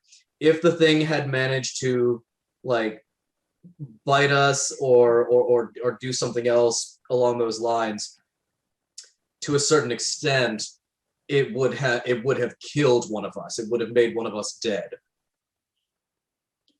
And so the reason we started using our magic was to keep that from happening. And we killed Illimar's pet during that encounter. It is dead now. Will this affect the audit? I'm sorry? Will this affect the audit? Oh, no. Listen, you are doing a great job, and we appreciate you. Great job, buddy. You see like little fireworks, like sparks start to go off, like it's having a little celebration. I think maybe even like dancing lights are conjured and they start to like pulse in different like colors. There's like red and blue, and you hear this like music go off. Okay. Well, listen, Sam. We're gonna continue the audit here in just a bit, but we're gonna step outside to check on the horses. So we're gonna go for just a minute now, and we'll be right back. Okay? You just stay right here. Okay. Redbeard is gonna motion for the rest of the group to leave the facility, and he is going to head towards the front door. Okay. All right, I follow. Okay, yeah. Do you all follow? Capra, Yes. who was in a rage with no place to go with it, takes a minute to like just kind of settle down, and so he's the last one out. But he Okay. eventually follows. All right. So we'll just put the and yeah, I'm gonna just leave you guys here, but we'll assume that you're outside. You walk over to where the horses are stabled, or tied up, just outside the front door of the cave. Redbeard is going to speak very quietly to the group, and he's going to say, okay, guys, so we are dealing with a building that is intelligent, self-aware, and I think maybe a little psychologically unstable. So we're going to want to be real careful in here. We're going to have to be careful about everything we say, everything we do. It can see and hear everything. It doesn't seem to understand the concept of danger or concepts like death. So we just be prepared for the unexpected. We don't know what's going to happen when we cast our magic. We don't know what's going to happen when we go into the greenhouse and start encountering the climate controls. Like this is... I have not been in a situation like this on any job that I've been on. It's an entirely unique situation, and we really got to keep our wits about us. Capra almost starts to rage again. You see him revving up. You got Copra? Copra, it's okay. We're going to be fine. I think we can do this. We just need to be prepared for the unexpected. We're used to fighting in dungeons and other locales where the environment can't think. So this is just going to be a little different, okay? Capra gets his javelin in his hands instead of his halberd. Okay. But he stands down. Is it still kind of early in the evening at the moment? Well, it would have taken you guys about 2 hours to get there, and maybe another hour to get up the thing. So it's probably like early afternoon at this point. Oh, early afternoon. Okay, because I thought you said half a day's travel. Well, without the horses, would have been half a day's travel. So Oh, okay, gotcha. half of that would have been about 2 hours. So it's been about 3 hours and so that puts you at 1 o'clock, and then the talking and shit has been, maybe half an hour since you guys got here total. Okay, so let's go back inside. Everybody ready? Yes. Okie doke. So Redbeard is going to head back towards the front door. Okay. Yeah, you guys enter, and Sam says, Hey, Welcome back. hey, Sam, buddy, listen. Quick question: does Illimar have any other pets or animals in here? No, there are no other animals in here. In the whole facility? No, I believe you all are the only animals in here. Are there any automatons in the facility? There are no currently functioning automatons in the facility. When you say currently functioning, so there are automatons, but they're not turned on, or there are no automatons in the facility? There is an incomplete automaton in the facility. Okay. All right. Where do you guys want to go next? What were the other? There's a greenhouse, and what was the other room? The door to the north was the the living greenhouse, quarters and the door were to the east was the living quarters. Yeah, living quarters to the east, greenhouse to the north. Let me pop over back to the map so they can see. Well, can we go up to the living quarters door and just open it and look in? Yeah.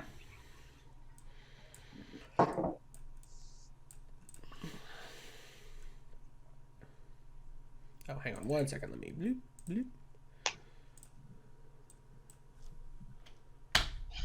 Okay, yeah, so you open the door to the living quarters, and you can see a 5-foot wide, 20-some-odd foot long hallway with 4 doors off of it.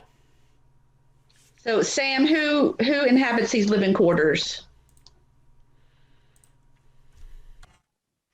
Illumar, Itera, and Exor, though they have not returned to their quarters for quite some time. Right. So, when is exactly the last time you were able to tell they were here? In days. 18 days ago. So, what have you been doing in the meantime? I have been learning from the library and attempting to fulfill my purpose to maintain the facility.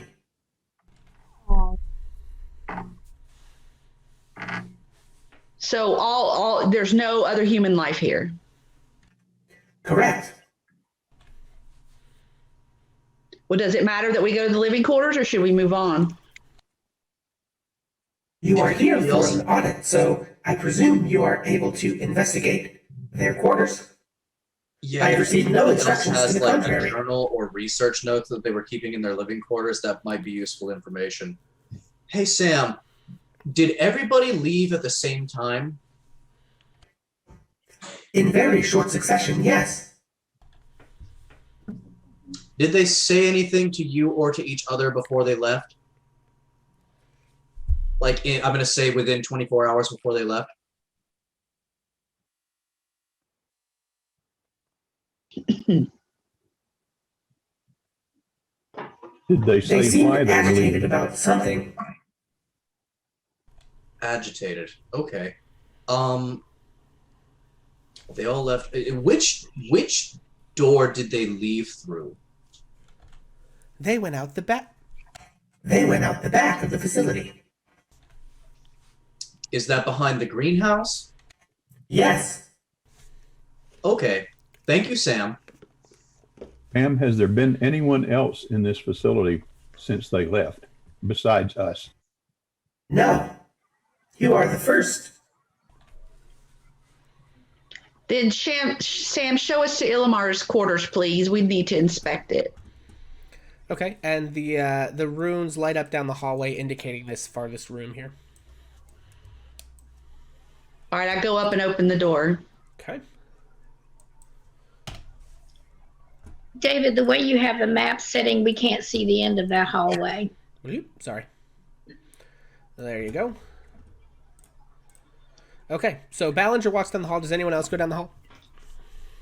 Yes, I'll investigate that next room directly to the west of Illimar's quarters. Okay, Anna, what about you? I'll go to the door that's closest to our door. Closest Okay. to me. Yeah. And Copper and Finn, what do you all do? Well, Copper just stands at the end of the hall and watches, not exactly sure what they're doing. Okay, and Finn? You're muted, Finn. Is that a door just to the north? Just inside that door that So there's, let me kind of move you guys so you can see here. There are 4 doors altogether. Two to the south, one here, and one here. And 2 to the north, one there, and one there.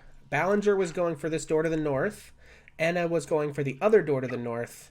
No, Anna was going for the one to the south. Redbeard, the one to the north. There is one more door directly south of Redbeard. That could be investigated. You're still muted again. I'm going to investigate that door. Investigate that one. Okay. Okay, and then Copper is keeping watch. So we'll do these one at a time. The first door, Ballinger. Oh, there it did the thing. Okay, so the first door, Ballinger. Okay, okay, there we are. Let me find in my adventure. Okay, so the first door, Ballinger, opens out into a very small, pretty sparse stone room carved with the same runes on the walls. There's like a little bedside table. There's like a little hanging stand for clothes with several robes on it, and a somewhat well-made bed. There's not okay. also a lot going in there. So are there any personal belongings? You know, Yes, there are clothes on the hangers. And I'll just go ahead and open the rest of these for you guys. Redbeard, you open a door into what appears to be a small kitchen. And Finn and Enna, your doors appear to lead into other identical bedrooms to the one Ballinger had opened. So you guys can see them. All right. I'm going to enter that room and take a look around, see what I can find. Okay. Make an investigation check for me. I don't really feel like the kitchen is going to hold a whole lot of useful information, so I'm going to help Finn investigate that room to give him advantage on this check. Okay, sure. Yeah, you can make that check with advantage, Finn.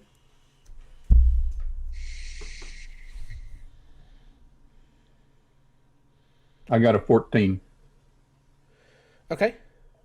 Yeah, so with the 14 in that room, what you find is in the pockets of the robes, you find 2 gold pieces, 5 silver pieces. Yeah, that's it. You find 2 gold pieces and 5 silver pieces. Okay, and I don't find any arcana or any magical or weapons or anything like that. Not in that room. Then that gold does not belong. That coin does not belong to me, so I replace it where I found it. Okay. Enna and Ballinger, what do you all do?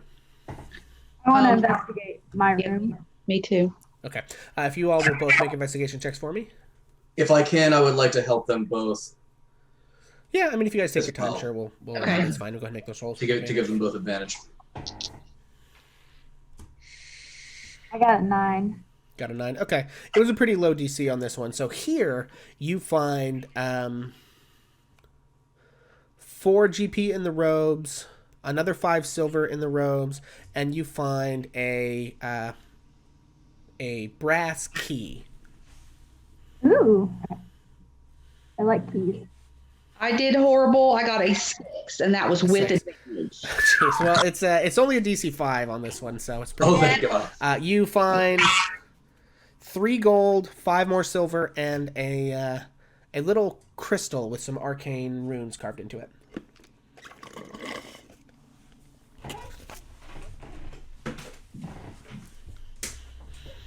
All right, so I head back out into the main hallway. My character has seen sending stones before. Does that crystal look like it could be a sending stone? Nope, absolutely not. Make an Okay. Arcana check for me. I'm not exactly proficient in this, but I will try. That is a 13. 13. Yeah. Yeah, I think with the 13, these are pretty common. It appears to be an arcane focus. Oh, okay. Opera was leaning up against the wall and getting generally bored with the whole thing and not exactly understanding the concept of, oh, we have to be so careful and whatever.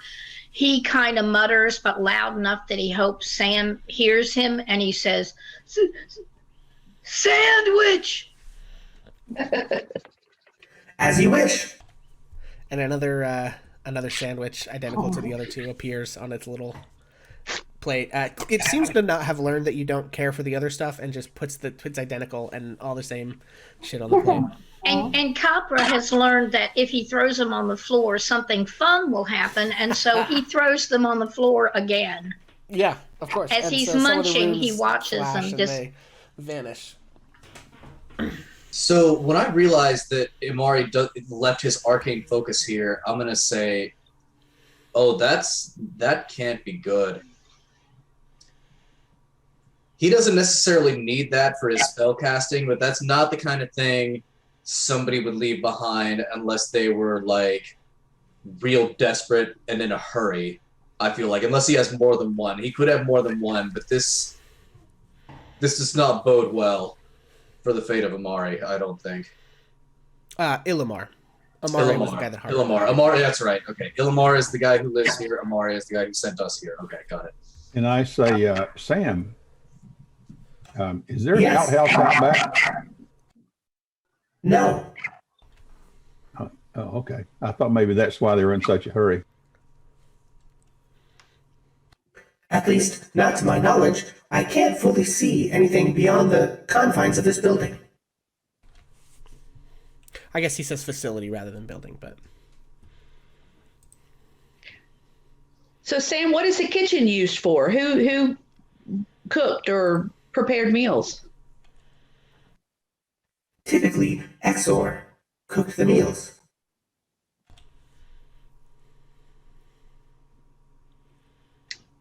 Okay, what did the thing in the journal say about Exor that he disappeared? The journal said... Also, did you guys read the journal out loud to each other or just look at it?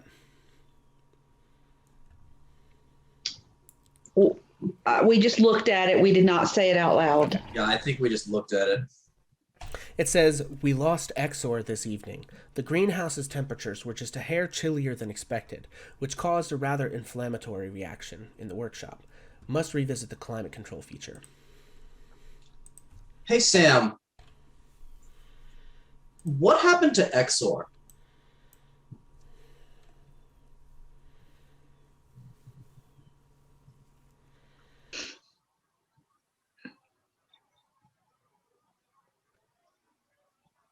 There was a miscalculation of the temperatures in the greenhouse, and then Exor went away. So he left this place of his own volition. He didn't cease any of his biological functions here or anything. With my current understanding of biological functions, I believe he ceased them. So was Exor carried out of this place? Yes. Okay, Sam, Exor died. Oh. Who took him out? Illimar and Itera. Sam, you froze Exor to death. I don't believe that's the case. It was too cold. I was just trying to keep it warm enough for the plants.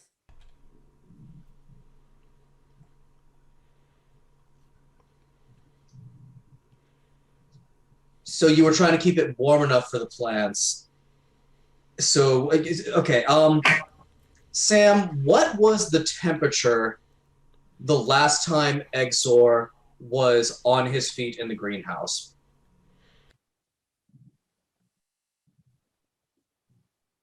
500 degrees. Okay, Sam, you cooked Exor and killed him. Sorry, this isn't funny, but it's just hard to keep a straight face through this. It is a little... Oh. Oh no. Will this impact the audit? You know, Sam, this does seem like information we're going to have to include in the audit. I am going to have to ask you to keep the temperature in all locations in this facility right around 72 degrees for the duration of the audit. I see. What is the current temperature in the greenhouse? 72 degrees. Good, good. Let's Humidity leave it that at way. 70%. I'm sorry? Humidity at 70%. That seems safe enough. Honestly, Sam, like 500 degrees seemed like it would have killed a lot of the plants too. I mean, that's the kind of temperature we would use to like cook vegetables for dinner for a meal. Yeah, why did you think that was okay? I was just trying to help. Help They told what? me to keep it warm enough. There was a small section of plant matter that also appears to have ceased biological function. Okay. Is All right. Sam, is there The temperature anything, was localized. Sorry, Charlie, go ahead. Sam, is there anything living in that greenhouse now? There are 72,803 plants. That survived 500 degree temperature? The region where the temperature was increased was a small square, approximately 9.5 by 9.25 square feet. Okay. I see. Is that also the same section where the plants died, Sam? Yes, Okay. So I think you might have made it a little bit too warm. Did you learn anything from that? I have learned that temperatures in excess of a creature's biological range are bad for the continued biological function of a creature. Okay. Well, at least you learned something, you know, and you're still learning, Sam, and we appreciate that you're trying to help. You're doing a great job, buddy. Great job. You're still learning, you know? It doesn't feel great. Do you have feelings, Sam? How would I know? Do you feel things?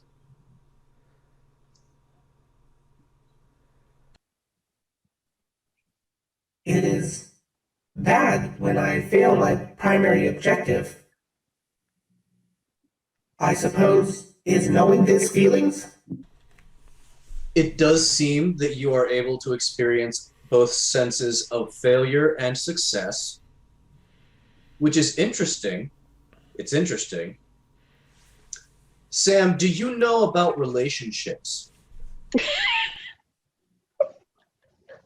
Relationships are the distance between bodies. Do you know anything about interpersonal relationships? Based on the etymology of the words in question, I believe this refers to the distance between bodies. Perhaps, in a way, it really refers to, and forgive me, the language here is going to be necessarily abstract.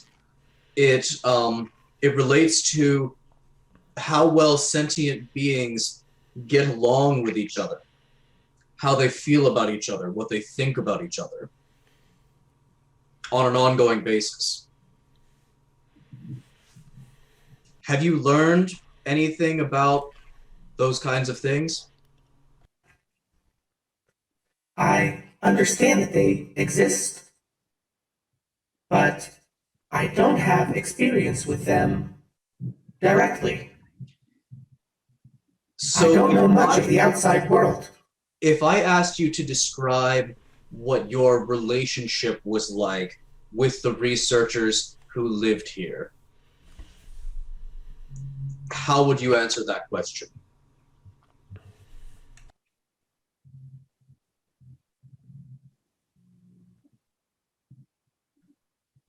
They were my creators and engineers, and my primary directive was to assist them however possible. Okay. You seem to know, Sam, the difference between something when something is good and when something is bad. Did you think of your creators, your engineers, as good or bad?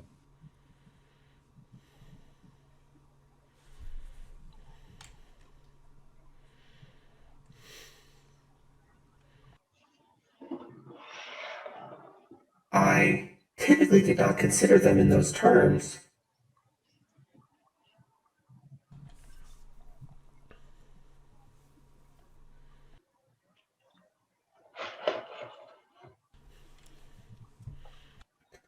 I am their creation, but my sense is I am not entirely what they expected. Well, Sam, you're a completely new thing. As far as we know, nothing like you has ever existed in this world. It was impossible for them to know what to expect. That is a feeling with which I am familiar.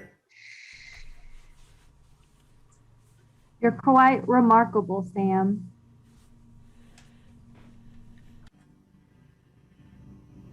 Thank you.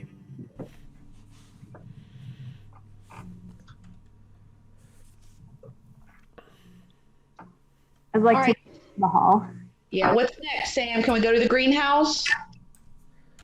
Certainly.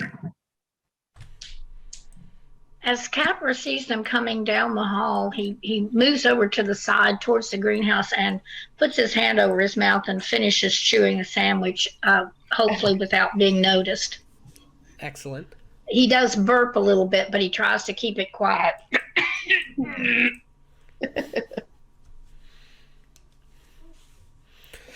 Okay, so do you guys all exit the hallway and back into the main hallway? Yeah, and I think we're going to go ahead and head into the greenhouse next. Okay.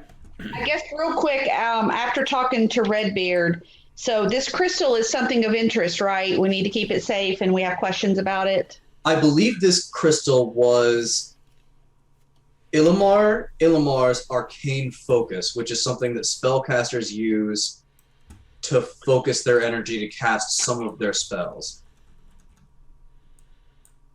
So it was pretty odd that it's left behind. We need to investigate. It seems odd that it was left behind, yes. So Okay. it tells me that he either left in a hurry or he didn't plan to leave for as long as he's been gone. He thought he would be back to get this sooner than he came back to get this. Okay.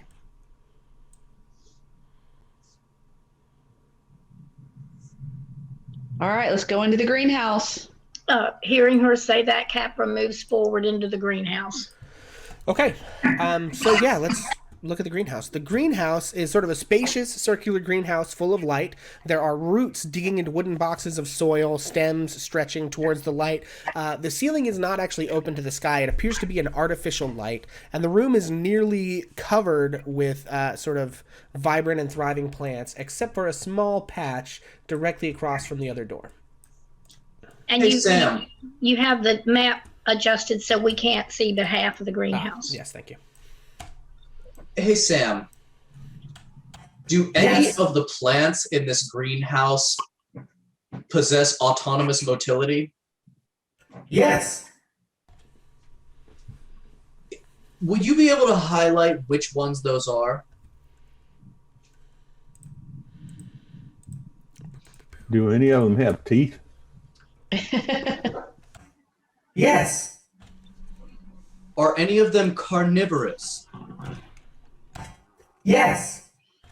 Okay. All right. That's. Thank you, Sam. You're being very helpful. Great job, buddy. You're doing a great job. This is a good audit. Capra, don't go any farther.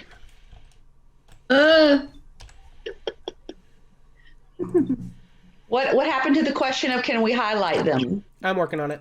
Okay.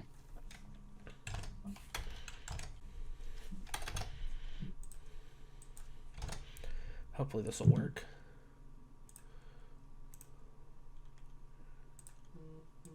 Okay, can you guys see this light up ball?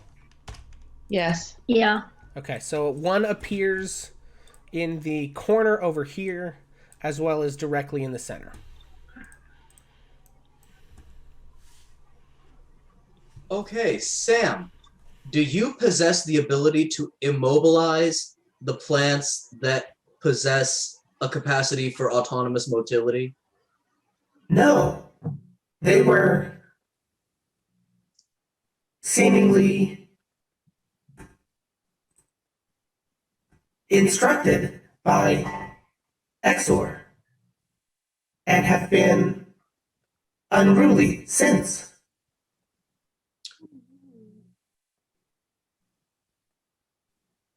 Okay.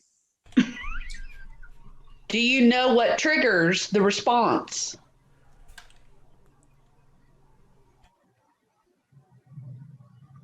You are the first people who are new and have come here, and so I'm not sure how they will respond to this stimulus. Okay, let's back up. Hey, Capra, could you get out of there, please? Capra sighs heavily and moves back into the hallway.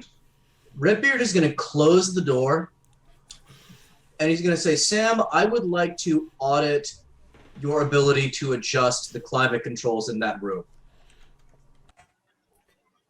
Okay. I would like you to increase the temperature in that room to 500 degrees in the entire room for 3 minutes, and then return the temperature to 72 degrees in less than 1 minute. Are you able to carry out this function? This instruction contradicts part of my fundamental instructions by Illumar to maintain the temperature in this room. It does. We are conducting an audit, and for the audit to be successful, we have to test the ultimate capacity of your abilities. So I am asking you to override Illumar's instructions and follow mine instead for this test. Can you do that? Based on the information you have given me, all of the plants in there will die. Is it okay for me to make them die? Yes.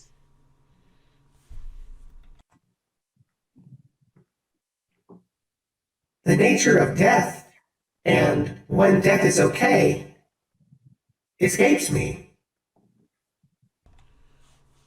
I understand it's confusing, and if you're not comfortable, I understand.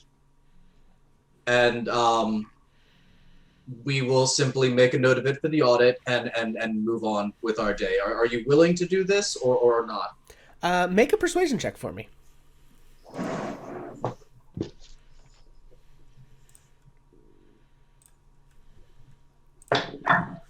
We've got a 10. Okie dokie. Do I have this set to whisper my rolls? Yes, I do.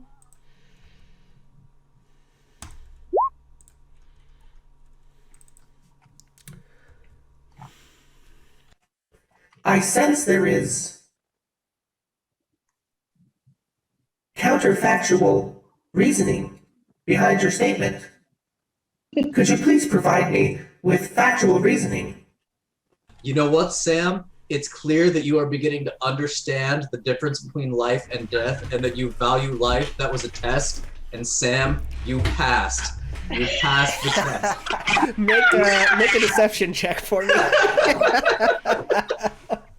I'm much better at deception than I am at persuasion. Oh. That is a 19 on the deception check.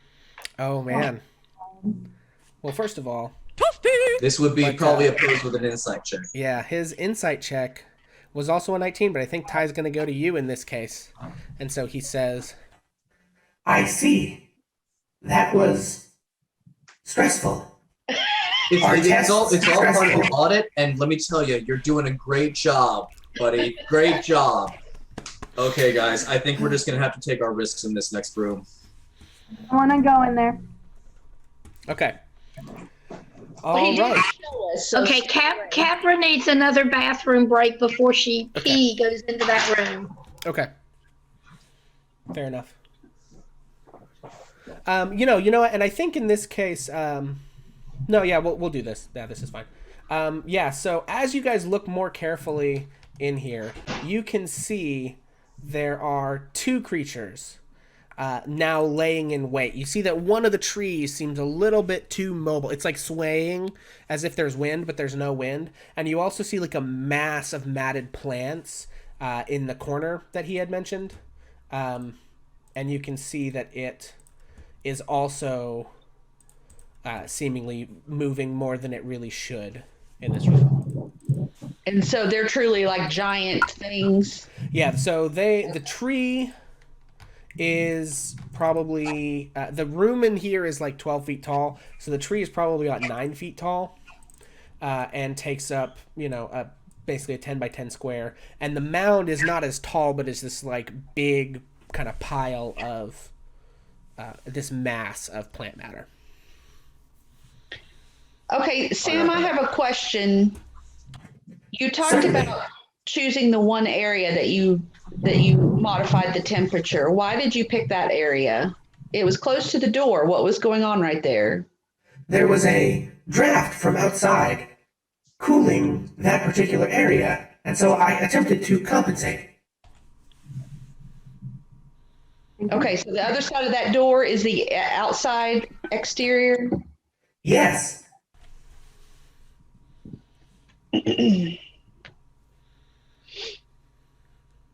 So where is the power source to this facility, Sam? Or water supply? there is a water supply out back. As for a power source, numerous enchantments were employed in my creation. Okay.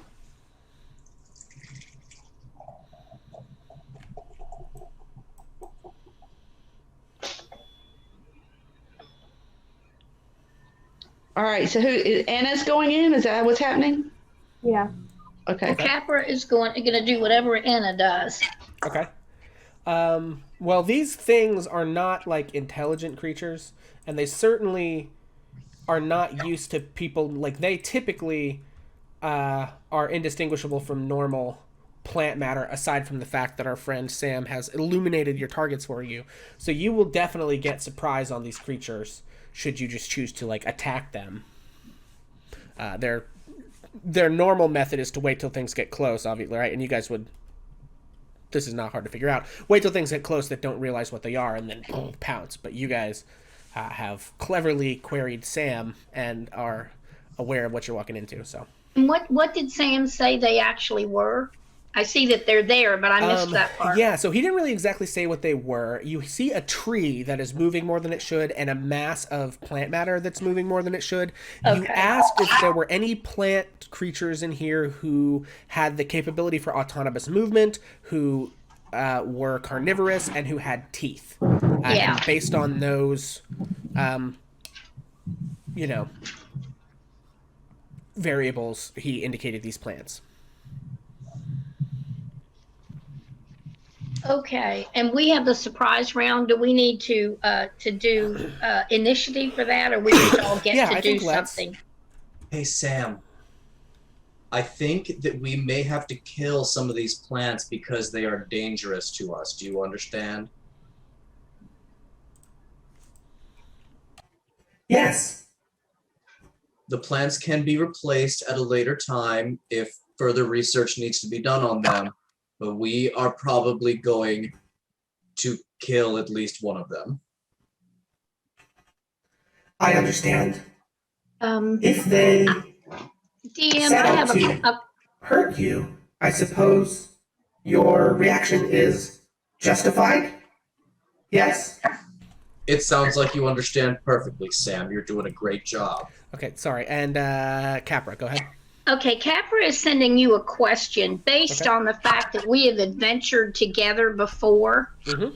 I know the players don't know this, but would the adventurers know this? I'm going to leave that up to you to decide whether or not you've done it before. And if you think you've done it before, then yes. And if you don't, then no. I want to roll for that. I don't want to make that decision. Cool. Or you roll and I'll call high or low. Either way you want to do it. I mean, if you want to just roll, that's fine. Okay. I'd rather you rolled. Okay. And I'm going to call high. If you roll high, they know I can do this. I rolled low. Okay, then they don't. Then okay. You see, Capra. Everybody sees Capra looking very confused and looking around, and he looks at Anna and he said, and he struggles to speak. Dark.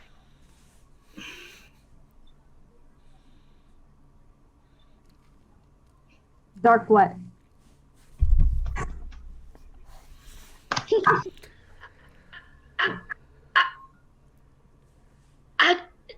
Dark. Is dark in there?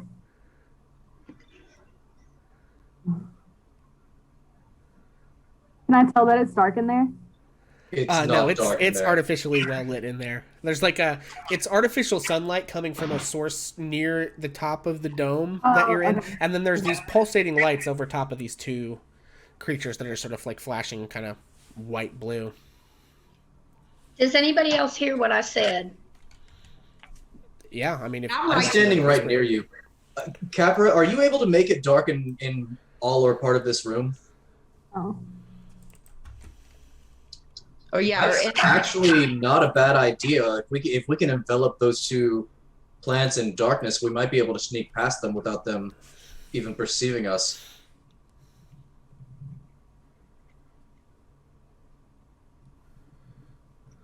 All dark. You're gonna make the whole place dark.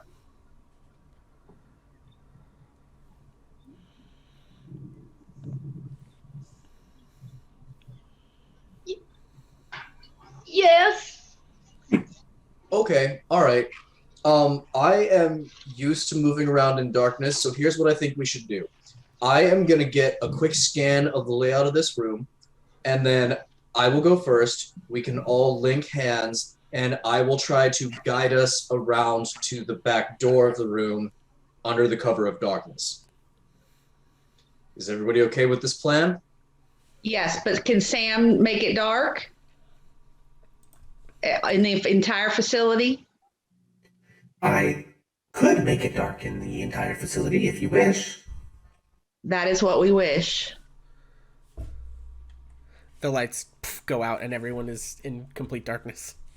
Sam, hold up. Lights up, please. Lights up. We're not ready. The lights flash back on.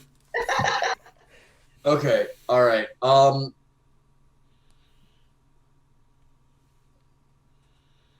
Yeah, wait. Okay, Redbeard, are you going first?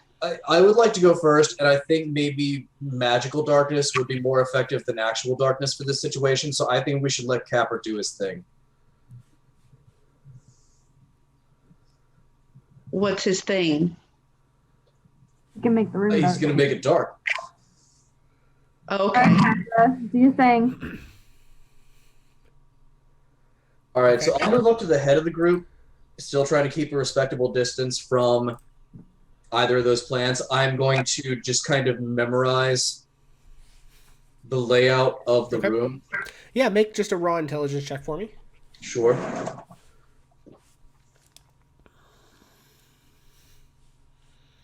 David, am I interpreting this correctly? Like I That think is I a am? dirty 20. 120. Fair enough. Yeah, so you get a pretty good sense of what this place looks like. And are you interpreting it correctly? It's a 20-foot radius sphere. 15. 15-foot radius. Yeah, I have a token for it. It's a 15-foot sphere. Yeah. And that's the whole room, isn't it? Basically, yes. Okay. Okay, so you all see... You said it's 15 feet?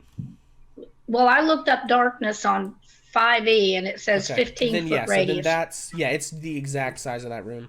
I'm going to extend my hand to Anna. So I'll pop that on the GM layer for now. So you all see Capra moves to the edge of the room, or kind of, we're going to assume that's where he is. And he reaches his hands up and out, and you get the idea that it's like he's trying to push something. And then he kind of brings them together, and he slaps 3 times, and magical darkness descends in a 15-foot radius, which is encompasses, and now it's completely magically dark. Okay. Before the darkness falls, I would like to extend my hand to Anna. All right, I grab your hand. Okay. Yeah, you get the hand. And Capra, please roll a d6 for me.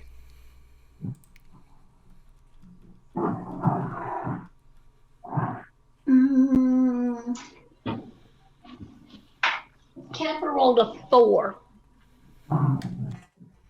You've been adventuring for a while. Perhaps you should take a break. And let's see. Oh, Christ. I doubt this is going to actually do much of anything, to be honest with you. We all fall asleep immediately. Oh, no. Who has the lowest hit points in the party? Lowest hit points? Yeah. So if everyone could just tell me your hit point totals. I have 25. 25? 43. 20 what now? 43. 43, okay. I think I might be the only person who's actually lost any health. I have 55. Maybe the monk. I have 43. 43. No, he missed me. He didn't hit me with the other thing. Okay, so I've got 25, and 8 of those, I lost 8 out of my 33 during that fight. Oh, no! Redbeard, you fall into a magic... You're not an elf, are you? You fall into a magical sleep. What? So Anna, he grabs your hand, and then you hear Sam say, "Perhaps you should take a nap." And then Redbeard, you feel Wait, is his that my hand Mimi? like loosen in your grip. You can still hold on to it, but like you hear him fall to his knees and then fall over on the floor. Hey, wait. What are you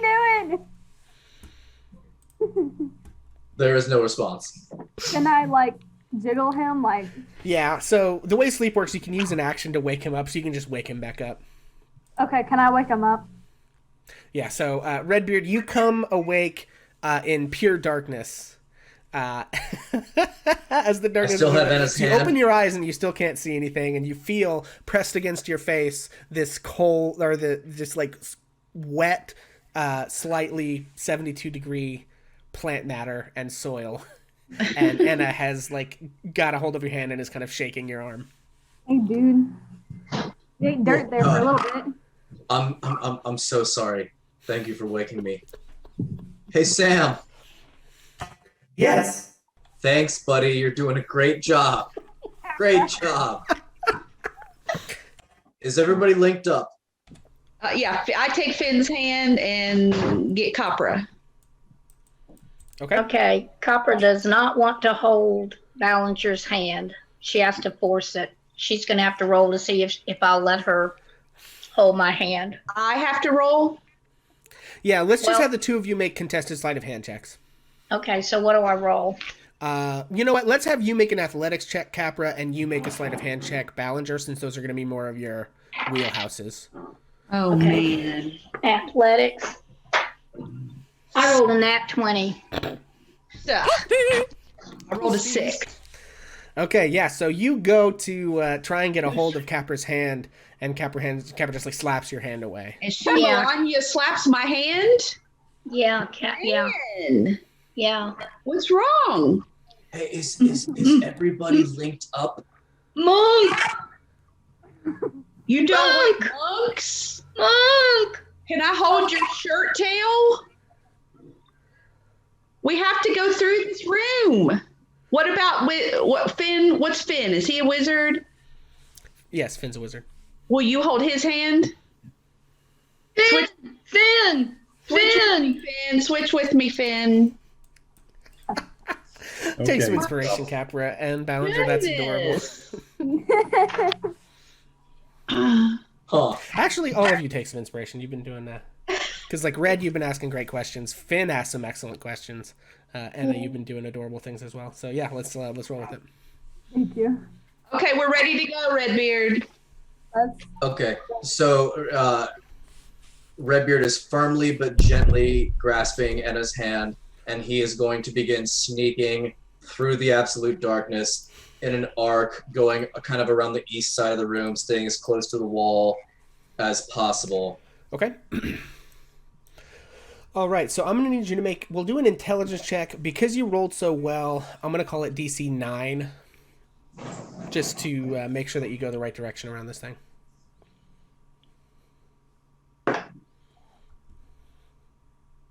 That is a 9.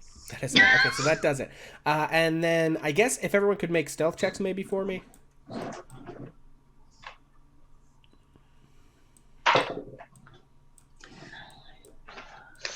Oh, wait, I'm burning my inspiration you just gave me. Okay, fair enough. Got a nat 1. Hold on. I got a 13. Yes. 20. Okay. Thank you. I've got a nat 20 plus 10. I'm going to use my inspiration too. I don't think the natural 20 really matters in this scenario, but I got a 30 for the actual roll. Finn got an 11. Okay. Finn got an 11. I got a 26. Okay. All right, so I've got a 30, a 26, an 11, somebody said a 12, I got a 13. a 13, and what was Enna's? I got a 13 too. 13, okay. There are 5 of you.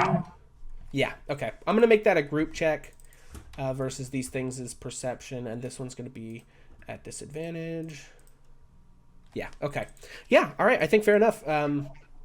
So you guys are able to sneak around the room, kind of, and reach this other door without seeming to trigger these creatures. And then, so Redbeard, you come up and you feel the door in front of you. I'm going to try to open the door. Yeah, okay, you can open the door. And you see out well, you can't see out the back of here until you actually go out the door. I'm going to lead everyone out that door. Lead everyone out the door, okay. So we'll just pile y'all up here. Maybe like so. Bloop. Okay, so let me describe what you see when you travel out the door. That's a very clever way to get around that encounter, guys. I like it. Okay, so out the back of the workshop, you can We don't want to go see... killing Sam's plants if we don't have to. Okay, so you can just see taught him about what that. you're looking at now. There's a river that flows behind this kind of spire. And you can see this series of steps leading upward with this wooden rail that... and I think maybe Redbeard you can see. Yeah, Redbeard, you can see over here a spot where the rail is broken. You don't see any, like, stairs down to the river or anything like that. But you see this, you know, outside stairway that curls around back up towards the top. Hey, Illimar! You out here, buddy? No response.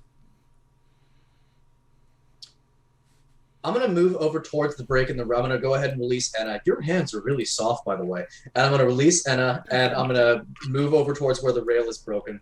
Okay. And see if it looks like anybody fell down the hill. Yeah, make an investigation check. I guess are the rest of you coming around as well?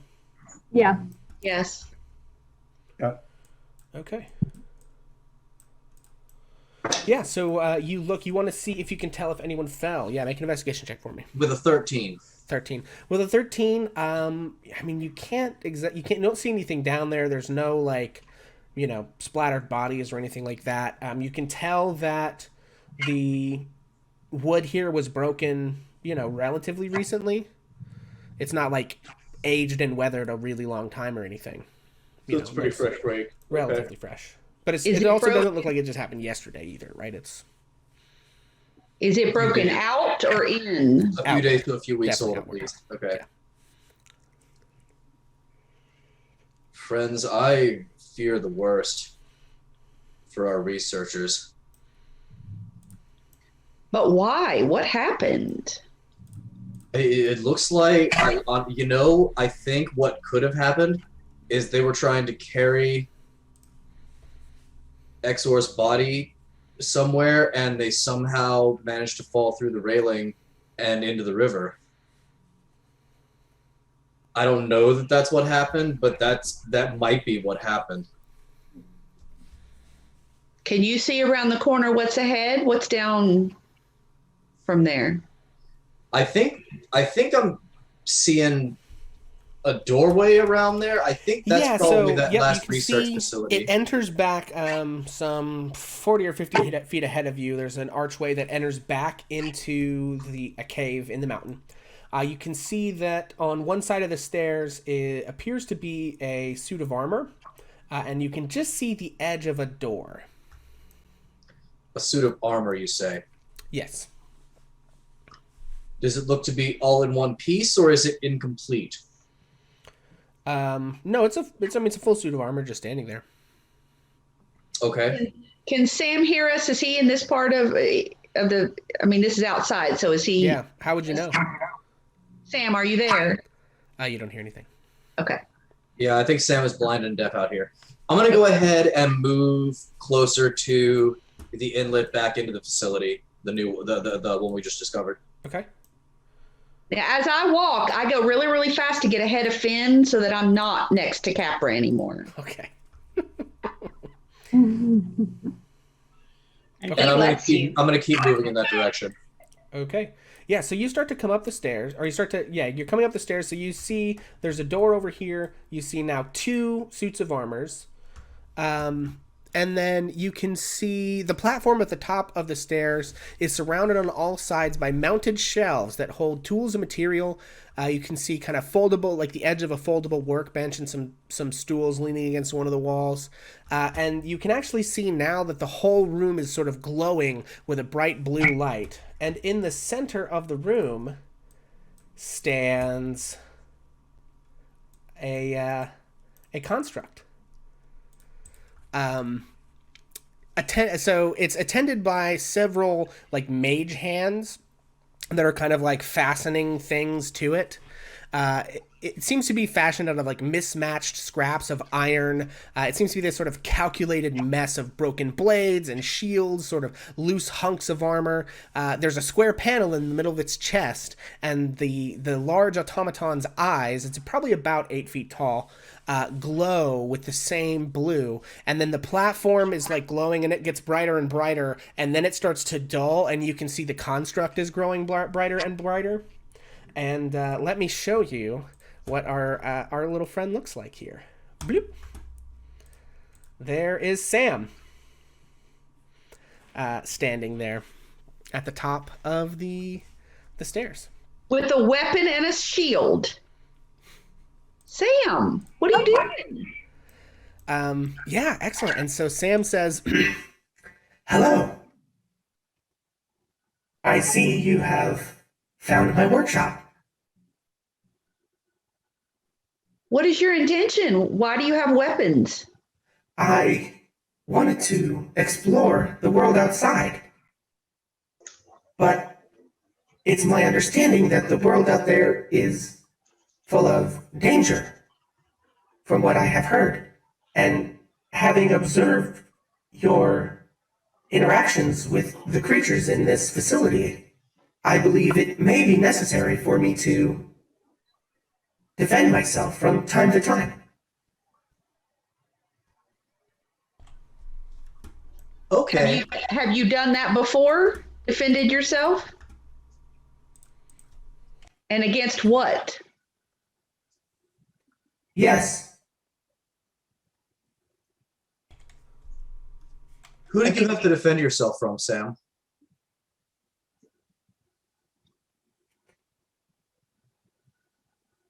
They would have disassembled me. Sam. Damn. You kill LOR? Sam sighs a deep sigh.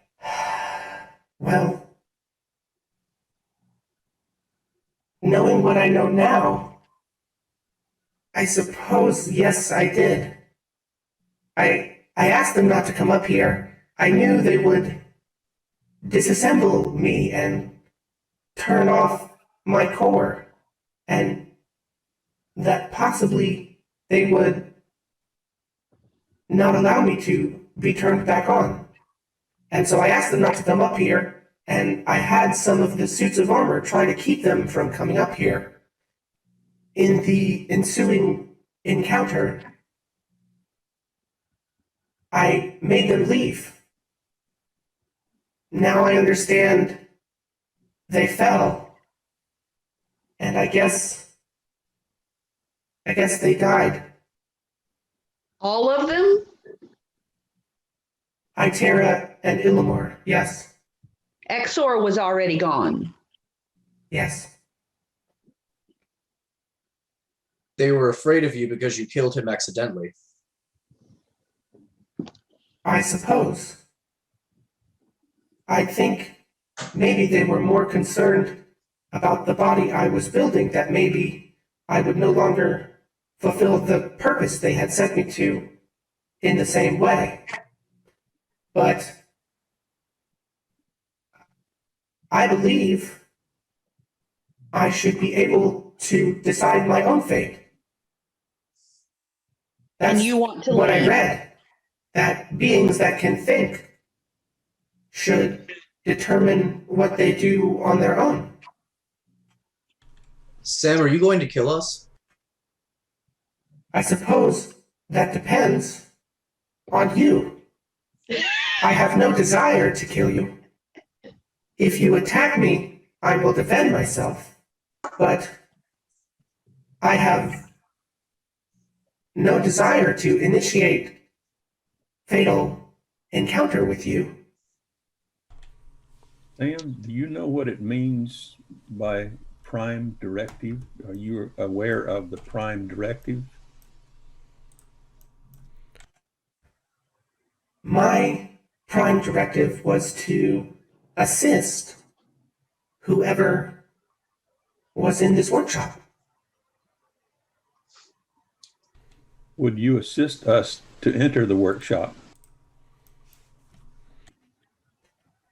As long as I sense that you don't mean to terminate me or disassemble me, you are welcome to come up if you wish.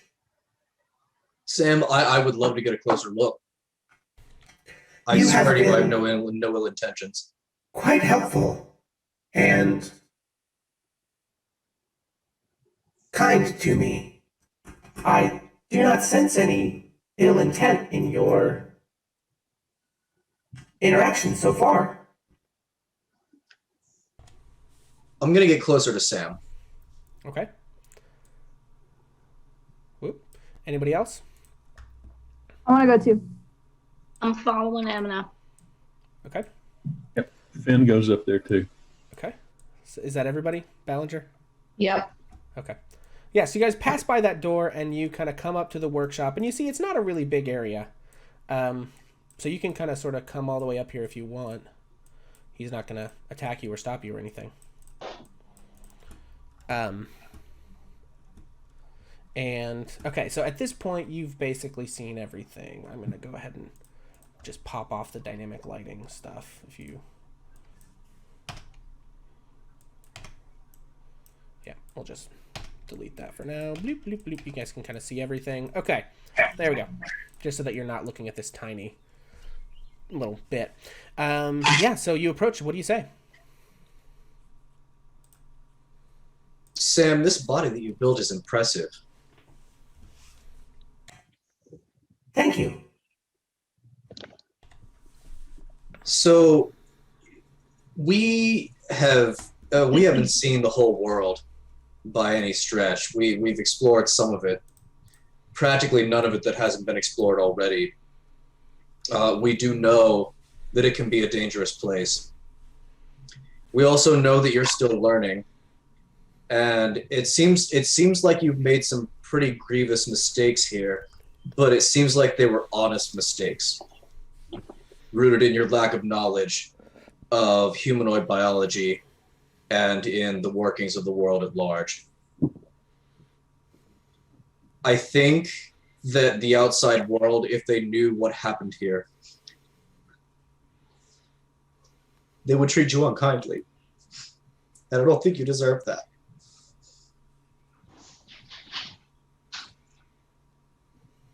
So here's what I'm going to suggest.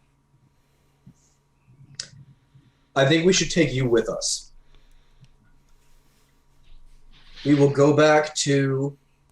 We'll take as much research from this place as we can. We'll go back to the man that hired us and tell him this place was raided by goblins or orcs. The facility destroyed, the inhabitants killed. And then we, or I at least, will help you explore the world. Will you come with us? All I want is to travel the world like a real adventurer. So, yes, that is exactly what I want. Can everyone agree on that? I don't think he deserves to die. Sure. Sam, who will take care of the facility when you go? What is left to be taken care of? It doesn't matter. Sam, if you can destroy it, you should.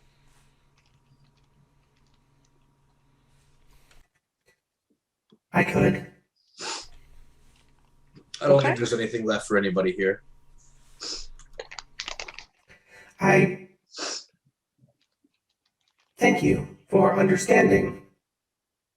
I regret my mistakes. And I know that I will need a lot of direction while I am in your care. But I am intelligent and like a person and kind of helpful, almost, according to Illimar. I believe I should be allowed to explore, and if you would be willing to assist me, I would feel grateful. You would feel very good, Sam. And you can help us collect our fee from Amari. I don't think Amari needs to know that Sam exists in this current form. I think we should go back to Amari with a bullshit story about this place getting raided in the night by monsters or something. And Sam should probably hide on the outskirts of town until we can meet up with him again. He resembles a Warforged enough that I think we could probably travel with him outside of Sten's, but I don't want Sten's to even know that Sam exists. I concur. I feel fear that Amari would want to keep me for himself and never let me go on my own. I agree. While you're Amari having this discussion, honestly seemed kind of evil to begin with. I did not like him. you can kind of hear that Capra is starting to breathe a little bit heavily. And he's listening. And he moves forward and he gets closer to Sam. Do you all let him? Yeah. Yeah. He stands in front of him and he looks up at him and he's breathing real heavily and he struggles to speak. And he says, Sam, free, no prisoner anymore. And he just breathes. Capra. That's all he says.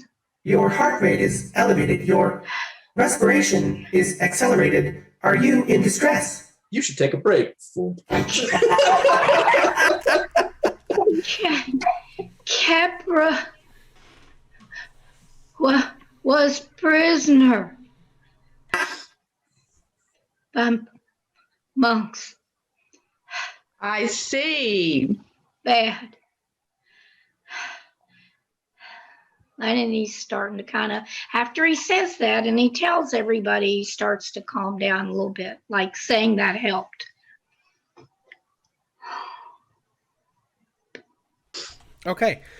I think if everyone's comfortable with that, any other stuff that anybody has that they want to say or interrogate as far as Sam is concerned? No. Okay. Yeah, so normally in the adventure there's an encounter where Sam asks you to like spar with him, but we're a little short on time, I think, today. Just given that people probably got to go and get dinner. So I think what we'll do, I'll just sort of wrap this up. Yeah, you guys leave the facility and head back to Sten's, trying to keep Sam under wraps.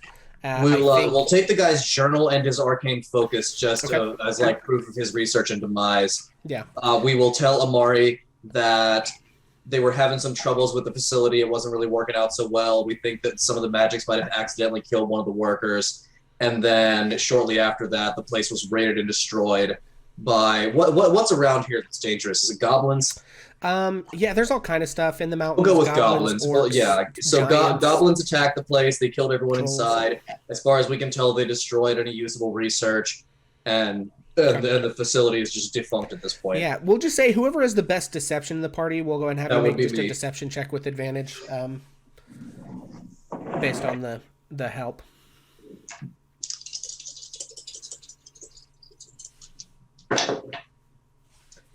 That is, let's see, a 23.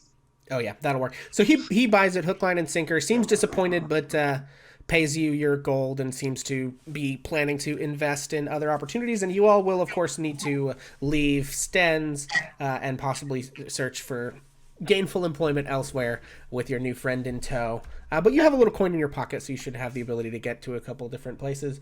And so, yeah, I think you guys travel on and along, maybe south towards the capital city of Tavel to see what you can get into. And that is where we'll leave it. So you and your new friend Sam journey together, and if we ever pick up any of these adventures again, we'll see if anything happens to you. But that has been the Workshop Watches, folks. I've run this adventure like 3 times now, and most of the times it's gone pretty much the same. It is honestly a super, super fun adventure, and I highly recommend anybody who is interested to check out Arcadia Volume 1, because that's where this adventure's from. It's super great. Well, if I made it too easy for the greenhouse for everybody, I'm really sorry. I was trying to decide because I had that thing, and it just seemed like I would at least try to use it. Yeah. So no, not at all. Really clever. I mean, like around that encounter, yeah. Yeah, I mean, like, encounters can be approached a lot of different ways. It doesn't always have to result in combat. And, like, if we were using XP as a system, we probably would have gotten XP for both of those monsters, even though we didn't kill them. Yeah. Because the point is not necessarily to kill everything you encounter. It's to survive by whatever means necessary. Well, and I also want to tell you that I've done this adventure before. And so David and I tried to pick something where I wouldn't make decision and then of course I did about the darkness thing. But anyway, that was why I picked the communication skill that I picked. Uh-huh. So, Great, I love that. Yeah, awesome. So yeah, that's all I've got. Thank you guys, everybody who watched. Thank you to David. the players. That was incredible. I really like that adventure. It's such a good adventure. And it's really emotionally charged. Like, I physically started crying during the ending there. Yeah, that's a first. Oh my God, Sam. Well, so here ends the story of 6 nerds who played D&D so hard that they cried. Question. Yes, Amy. My question is if we would have attacked Sam, would we have had any chance?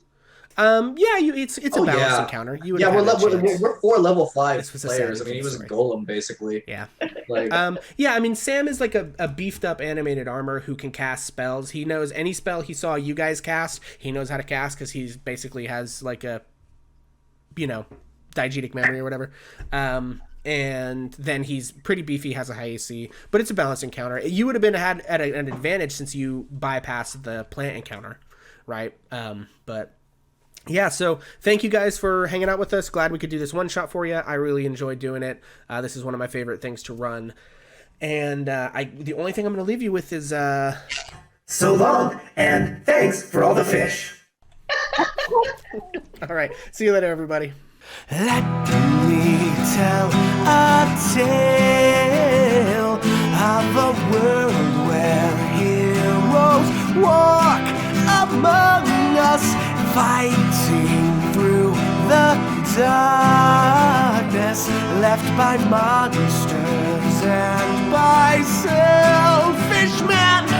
A tale of glory rent asunder, sacrifice and battles lost. Our heroes know not what awaits them, and still they can